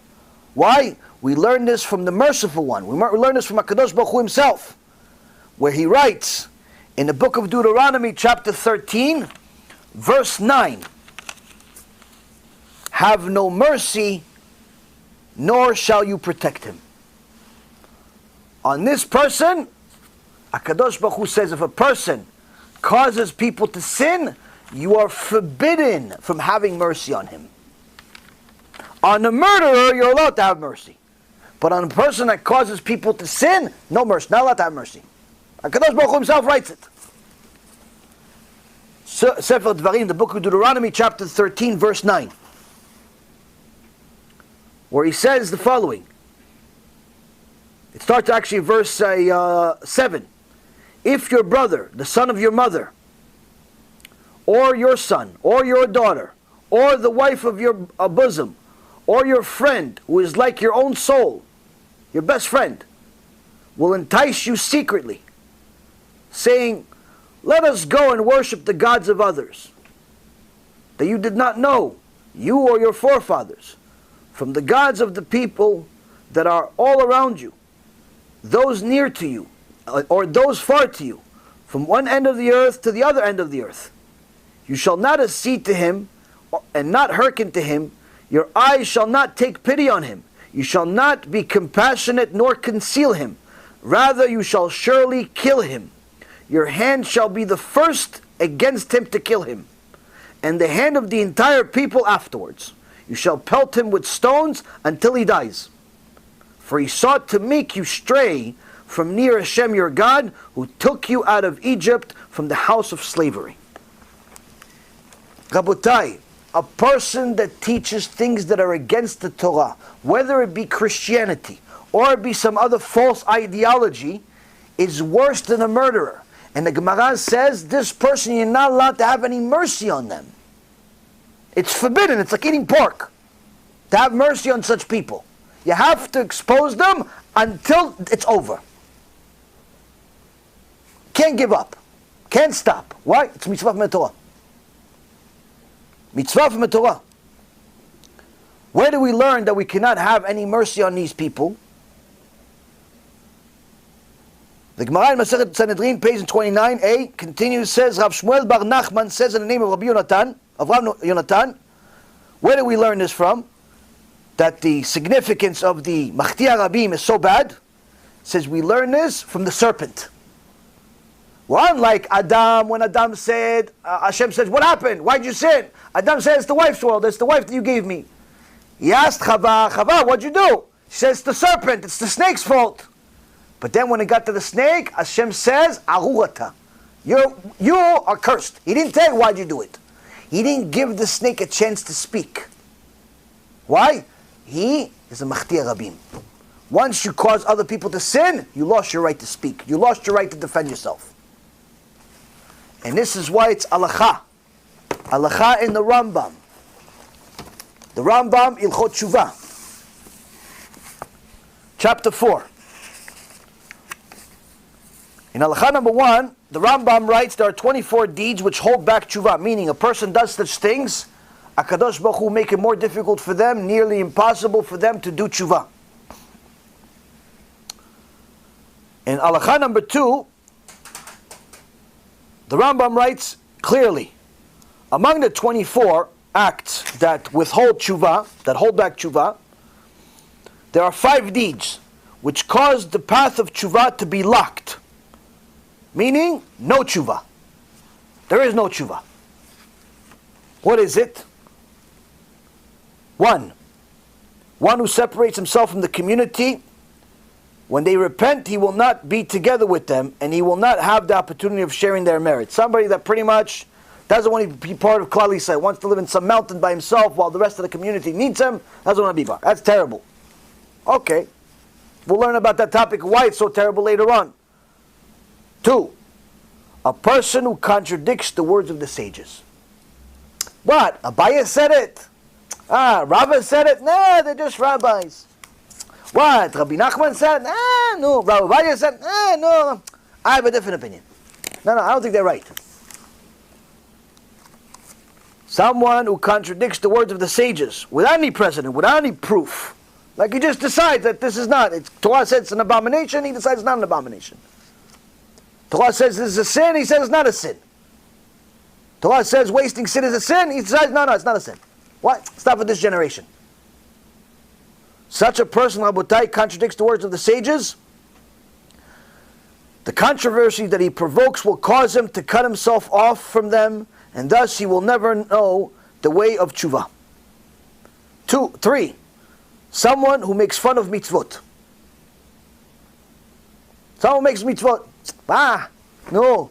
Fear of Hashem. Well, how can you? What are you afraid of Hashem? What, are you crazy? Afraid of Hashem? Why would you be afraid? Hashem owes us. We're in the exile for 2,000 years. It's our fault that he doesn't want to speak to us. Every Jew is going to heaven. You heard this before, right? Manis the Menace and the rest of the clowns that we talk about. To make fun of the mitzvot. Drol Kazuto saying, if your wife doesn't want to go to the mikveh, you can be with her anyway. She wants to go to the beach on Shabbat, go with her for Shlom Bayit. Or another case, he says, I think the Shulchan Aruch should be changed. It's not relevant to this generation, Drol says. Drol decided that Rabbi Yosef Karo wrote the Shulchan Aruch is not relevant to this generation. Drol decided. Drol, the bird, decided.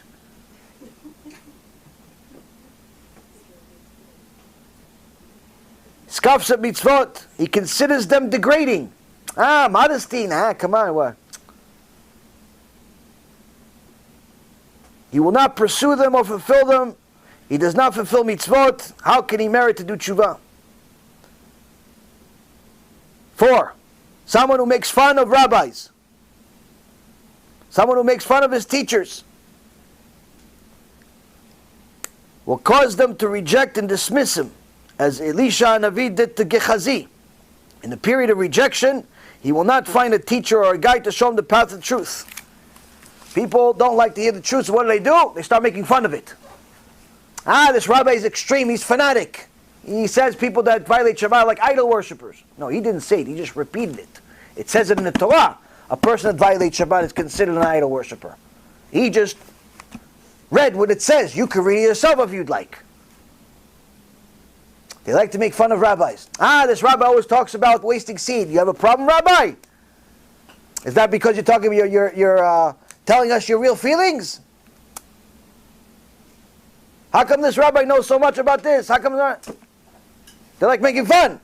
No problem. Tshuva, gone. No tshuva. This, by the way, is the worst punishment in this world. Just so you know, not having the ability to do tshuva. 5, worst yet, soneh et hatochachot, שהרי לא הניח לו דרך תשובה. Someone who hates rebuke, hates Musar. Why? Why is someone that hates Musar going to lose his way to do tshuva? How come this is so horrible? Because this will not leave him a path to do tshuva. The Rambam HaKadosh, 900 years ago, says, without rebuke, there is no tshuva. There is no tshuva. You cannot do tshuva without getting rebuked. Not possible. No, I want to do tshuva the happy way. Okay, Christianity. They make pretend. They make pretend like they did tshuva because they believe in Yoshke, why they murder people on a regular basis. Admonishment, the Rambam writes, leads to tshuva. Atochacha goremet la tshuva. When a person is informed about his sins and ashamed because of them, he will do tshuva. So now, who in this generation dares to say they are smarter than the Rambam? Who says, you want to do tshuva, you have to learn Musar. You have to get rebuked. It's the only way. Who is brave enough to put their name next to the Rambam? Now you see, Rabotai, the Rambam was not the only one that taught this. You know who also taught this? Chabad. The very same Chabad that you hear, no, we don't teach Musar. Apparently Chabad does not read their own newsletters. January 19 to 25 issue, 2020, meaning a couple of months ago, in the Sipur Hasidi, Hasidic story issue of the Chayenu magazine that's published weekly.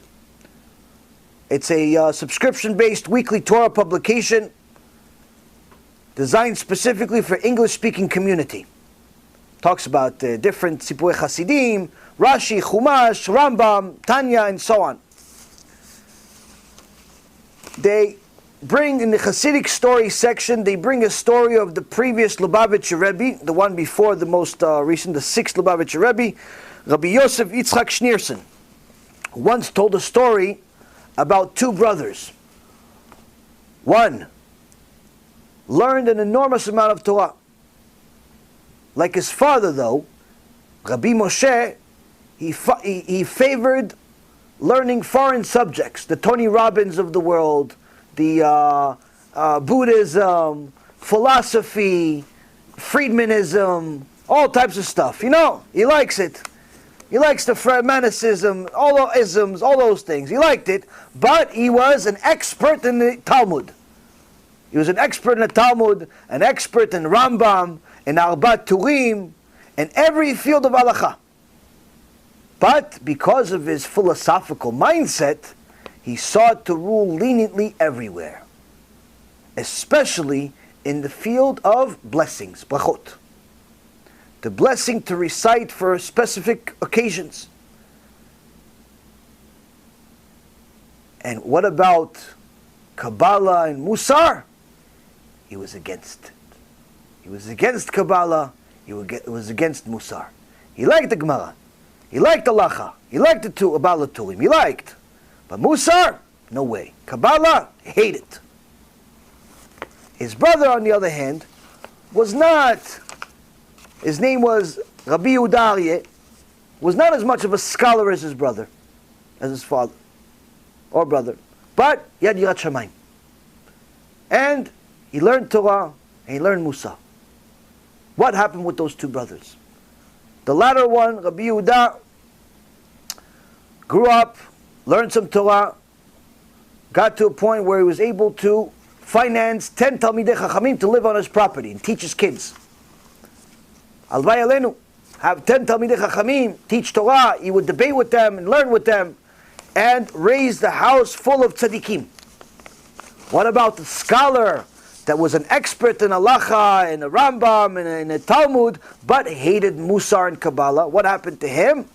Became a kofer gamur, studying Torah while smoking cigarettes on Shabbat. Desecrating Shabbat and Yom Tov, eating tarif. But anytime you would see a rabbi or a poor person says, hey, Kvod Harav, come to my house, but you can't eat anything. Like he knew the law, he knew you can't eat at his house. But, against the law. Why? When you have no Yirat Shamayim, Rabotai, your whole Torah goes to the garbage. Your whole Torah goes to the garbage. Who is this taught by? Chabad. Chabad. This is an issue. A month and a half ago. So the next time your local Chabad rabbi says, no, we don't teach Musar, tell him, do you read the magazine, the Chabad magazine? The Rebbe says otherwise. Chassidut says otherwise. The Baal Tanya says otherwise. You know how many times the Baal Tanya mentions the word Musar in his Tanya? You know how many times the Chabadniks were experts in Musar? Why? Because what is Musar? Musar is to do the best you possibly can to purify yourself as a human being. Your character traits. What's Chassidut? Even more than that. Even more than that. Which means that without Yirat Shamayim, Rabotai, what ends up happening is that a person starts speaking whatever's on their mind. Things like, God needs us, we don't need Him. Why? Because He created us, therefore He needs. Manis Friedman. We are familiar with God because God needs us more than we need Him. And that's why commandments, 10 commandments, that translation has ruined everything. As soon as you say God has commandments, He's no longer friendly. He's not the one who's needy. Now you got to watch your step because you violated a commandment. That's not Jewish thinking. Jewish thinking is, when God spoke to us at Mount Sinai, He wasn't telling us what we must do, He's telling us what He must have. The kind of world He needs and the kind of world He envisioned when He created it. So God revealed Himself. That's why it's called revelation at Mount Sinai. If we could get this into our thinking, into our educational system, we need God. If He created us, then who needs whom? How did we become the needy ones when He created us? So, well, don't we need to eat and sleep and drink? So, well, that's how He created us. Said such things on a regular basis. Gehenna? No. How can you burn a soul? What will you do with it? How can you burn a soul? Manis Friedman said such things. So what is it like to be in hell?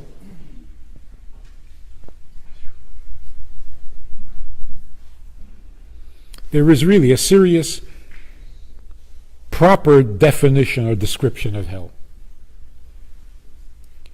When you come home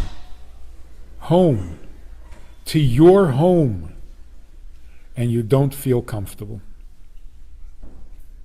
That's hell. When you come to the place where you belong and you don't feel like you belong, that is horrible. The burning in hell is not a fire with little demons with pitchforks.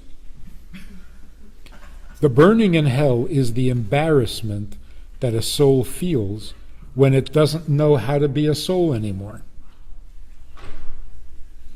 Some souls go back to the world of souls as if they never left. Completely comfortable being a soul. That's heaven. But when you're uncomfortable being a soul, because your soul is so used to being in a body, not being comfortable as a soul among souls, that's hell. How long does it take to readjust? Maximum 12 months.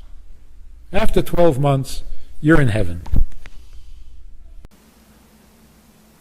Every Jew has a complaint against Hashem. Why? We're in the exile for 2,000 years, suffering.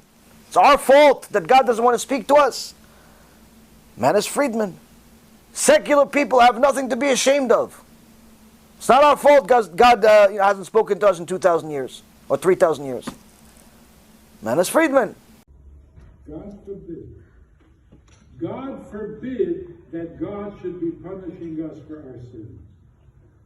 Because you know, when you don't talk to your children for 3,000 years, they forget some of the things you tell them.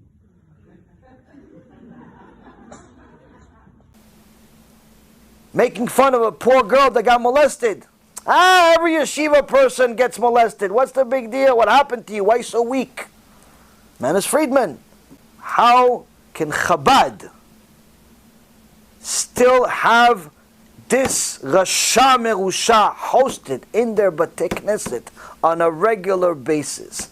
How is Chabad not coming out with video after video separating and distancing themselves from this menuval? How is that possible that this is the first time you have all heard of this? How could it be? How could it be that this secret, that wasn't so secretive from 7 years ago, is buried so deep that even the lawyers don't want to talk about it? That's how much money has been invested into hiding this. Now the video of everything he says, you can only find it in the black web. You can only find the audio of it, which they tried ruining also, but you can find it. The fear of an avera, the rejection of an avera, is a very potent medicine. And it has to be administered very carefully. I don't know what the percentage is, and I don't know if you've noticed, but there's hardly a kid who comes to a yeshiva, to a program, that hasn't been molested. Sexually molested. And all the children who have been sexually molested have serious emotional imbalances. And the question is why? Why?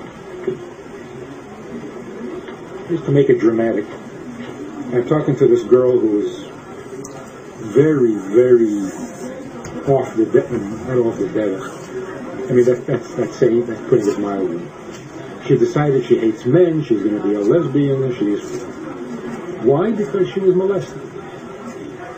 And she's been going for therapy, and she's been talking about it. It's been close to 20 years that she's... So I said to her, you're not the only one who was molested.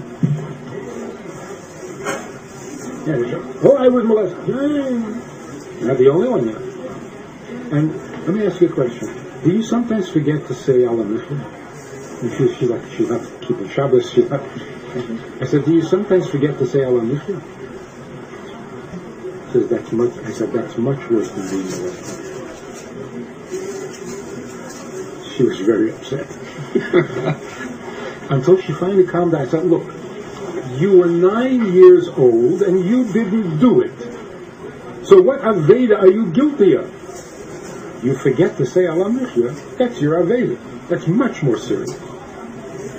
So it doesn't bother you that you forgot to say Allah Mishnah, but you can't get over the fact that somebody else did an Aveda? In other words, what happened is that we stopped being Jewish in our responses. We've all become psychiatrists. A kid tells you he's been molested, right away you're thinking, oh, emotional damage. What do you know about emotional damage? If a kid comes to you and says, I was molested, you open up the Shulchan Aruch and say, let's see, what's the Aveda? What does it say in Torah if you are inappropriately touched? You know what it says? It says, don't do that. Go home now. If a kid would come and say, this uncle or this counselor is touching me, hey, really? Don't go with him. Not nice. Not nice. That's all. There would be no damage. There would be no trauma. There would be no dropout. The problem is, we tell children how bad certain things are, and then we don't tell them how to handle bad. Midal Rebbe had to write a whole Tanya to convince people, if you have a machshava zara, don't freak out, you're not a tzaddik. It's okay. You're going to have a machshava zara. You have a nefesh alikis, you have 10 keiches aliki, what? And you're freaking out over a machshava zara. What is it? You're giving Ra too much credit. I could open an office and be busy full time, just telling people who have been molested.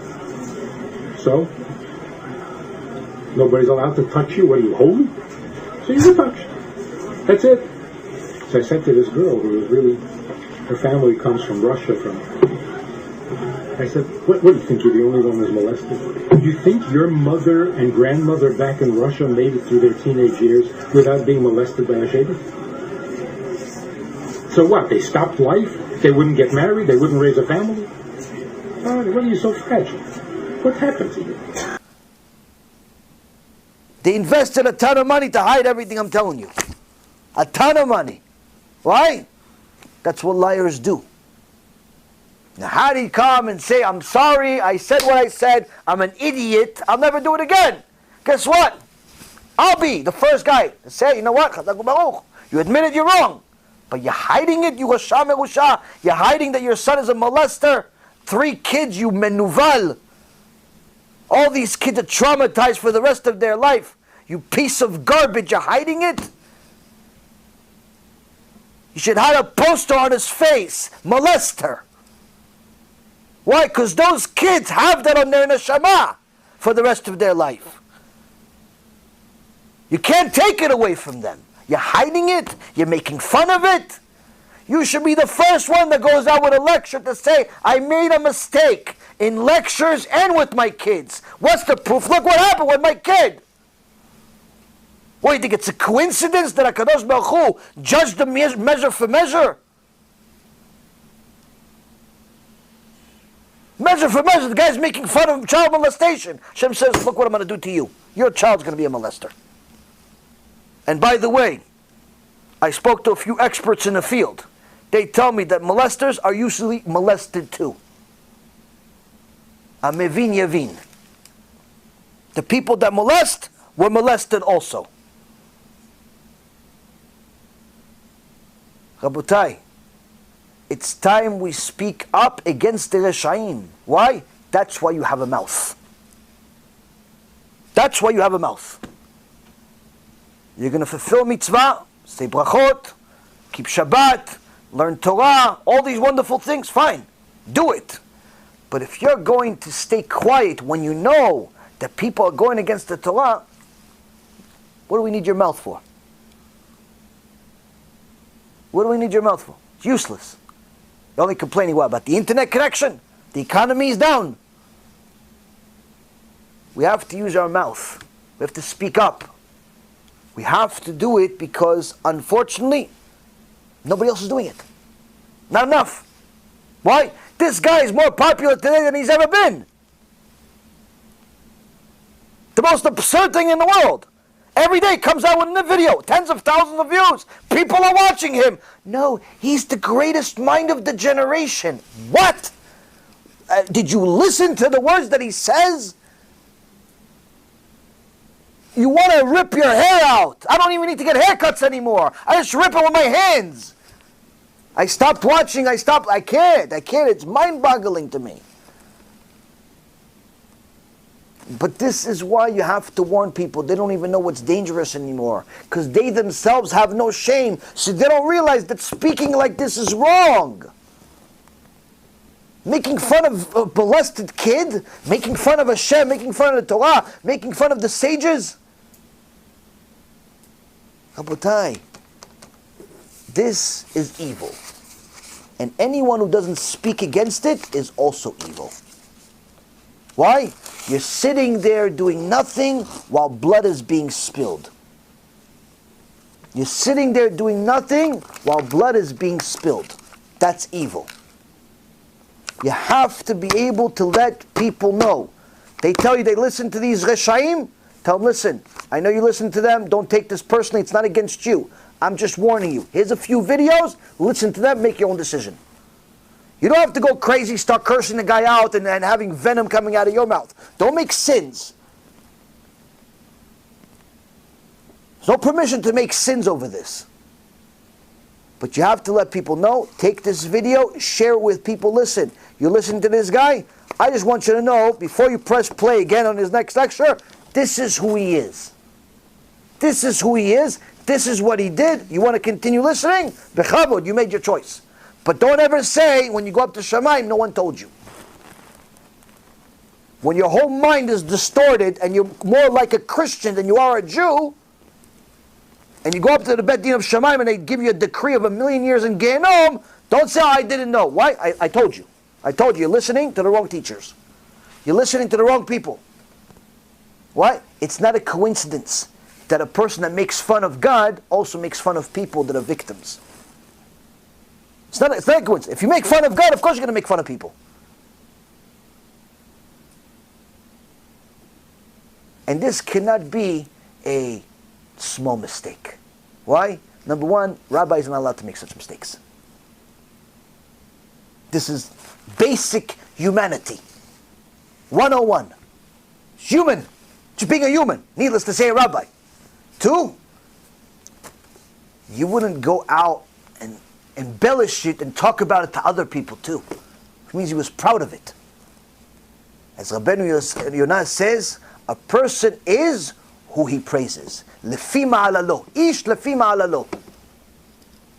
A person is what he praises. You praise such behavior, that's because that's what you are. You don't think that molestation is a big deal? It's very likely you're a child molester. Why? Because a normal person hears child molestation, shrinks like a little ball of fear. Disgusted, reviled. Ugh! Do you ever see a little pure, beautiful kid? How could somebody hurt such a little beautiful, pure kid? I don't even care if he's Jewish or not. Just a little kid, what did he do to anybody? You're going to touch this kid, and then on top of it, after this kid gets touched, you're making fun of him? If that's not evil, Rabotai, what is? How could this stay buried? How could it stay buried? How? You have a mouth. You have to use it. That's the reality. And that's what the Chazon Ish says. There's a time and a place to use your mouth. Time to make mitzvot. Sometimes the mitzvah is a bracha. Sometimes the mitzvah is a rebuke. Sometimes the mitzvah is to stay quiet. Sometimes the mitzvah is to speak out. You have to know how to use your mouth effectively. Or else it simply becomes turning your number one tool into useless, into a weapon, into something that's just not good. Because you'll be judged for it, of not using it the right way. If you're only saying Lashon Hara with your mouth, that's not going to help you in life. Not in this life or the next one. If you're only complaining about your neighbor, but not against the Reshaim, it's not going to help you in life. It's very critical that people understand every single person needs to warn anybody that they know that listens to these Reshaim that we mentioned, because it's not about who these people are and they have more views or less views and what they have. It has nothing to do with that. It's the damage that they're causing. Someone that's a machtia rabim that causes the public to sin, as the Rambam writes, he is a person that Hashem closes the doors of tshuva. You can't fix stuff like that. Why? You cause people to leave Hashem. You cause people to think that there's no need to do mitzvot because there's no Gehenna. So why should I do it? You cause people, you can't fix that. And because of that, the Gemara in Masechet Sanhedrin says, we judge him harshly. We judge him harshly. No kaf zchut. No kaf zchut, no second chances, nothing. A person like that, they don't have anything to defend themselves. You have to go against them, no mercy. And I'm telling you, on the way here, I had a Yetzirah. This afternoon, I had a Yetzirah saying, come on, I'm going to bring this garbage up. You really think I want to talk about this filth? And then I realized, that mercy is Yetzirah. That mercy is Yetzirah. Why? Keep it buried. Keep it buried. Millions of people still don't know. Keep it buried. Can't keep it buried anymore. Mercy can sometimes be a bad thing. We learn that from Shaul HaMelech. Shaul was merciful on Amalek. Shmuel HaNavi says, you made a sin against Hashem. You weren't allowed to be merciful against Amalek. A person that makes fun of the Torah is Amalek. Being merciful on him is a mistake, is a sin. No, you don't understand. I understand. I read it. I have eyes. I have ears. Baruch Hashem, I have a brain. That's what he said, that's what he did, that's what his son did. HaKadosh Baruch Hu manages the world precisely. Rabotai, as much as I hate teaching about this stuff, it is a part of the Torah, and we need to learn it. BeEzrat Hashem, next week will be much more encouraging topics for other good things. Not that this is a bad thing, but nonetheless, we don't have to go over this vile subject of Manis the Menace. We'll have a Shiur BeEzrat Hashem on Tuesday of our new series, The Era of Mashiach, on Tuesday, but there's no Shiur on Wednesday. No Shiur on Wednesday. We'll come back to this location BeEzrat Hashem next week. We have Shavuot on Thursday BeEzrat Hashem. So this is the time to learn as much Torah as possible. The biggest minhag that is critical for Shavuot is to learn Torah. Why? Because the day of Matan Torah, that's why it's customary not to fall asleep throughout the night and learn Torah the whole night. I don't know if they're going to do any programs in shuls anymore because of everything that's happening. But personally, I would recommend that if you are in New York area, like the hot areas, don't go to shuls yet. The problem is not gone. Places like Florida or other places around the country that didn't get hit as hard as New York, use your wisdom to decide whether it's worth it for you to go to shul or not, because the experience you'll get in shul, you'll be able to replace. But a life that's lost through a disease because you're not patient, you can't replace. And that's the thing. Guys that are in New York, I don't recommend going to shul at this point, simply because there's still a risk. There's still a risk out there, and it's unnecessary risk. Although everything is from Shamayim, still, if you've already been away from it for 2 months, what's another few weeks?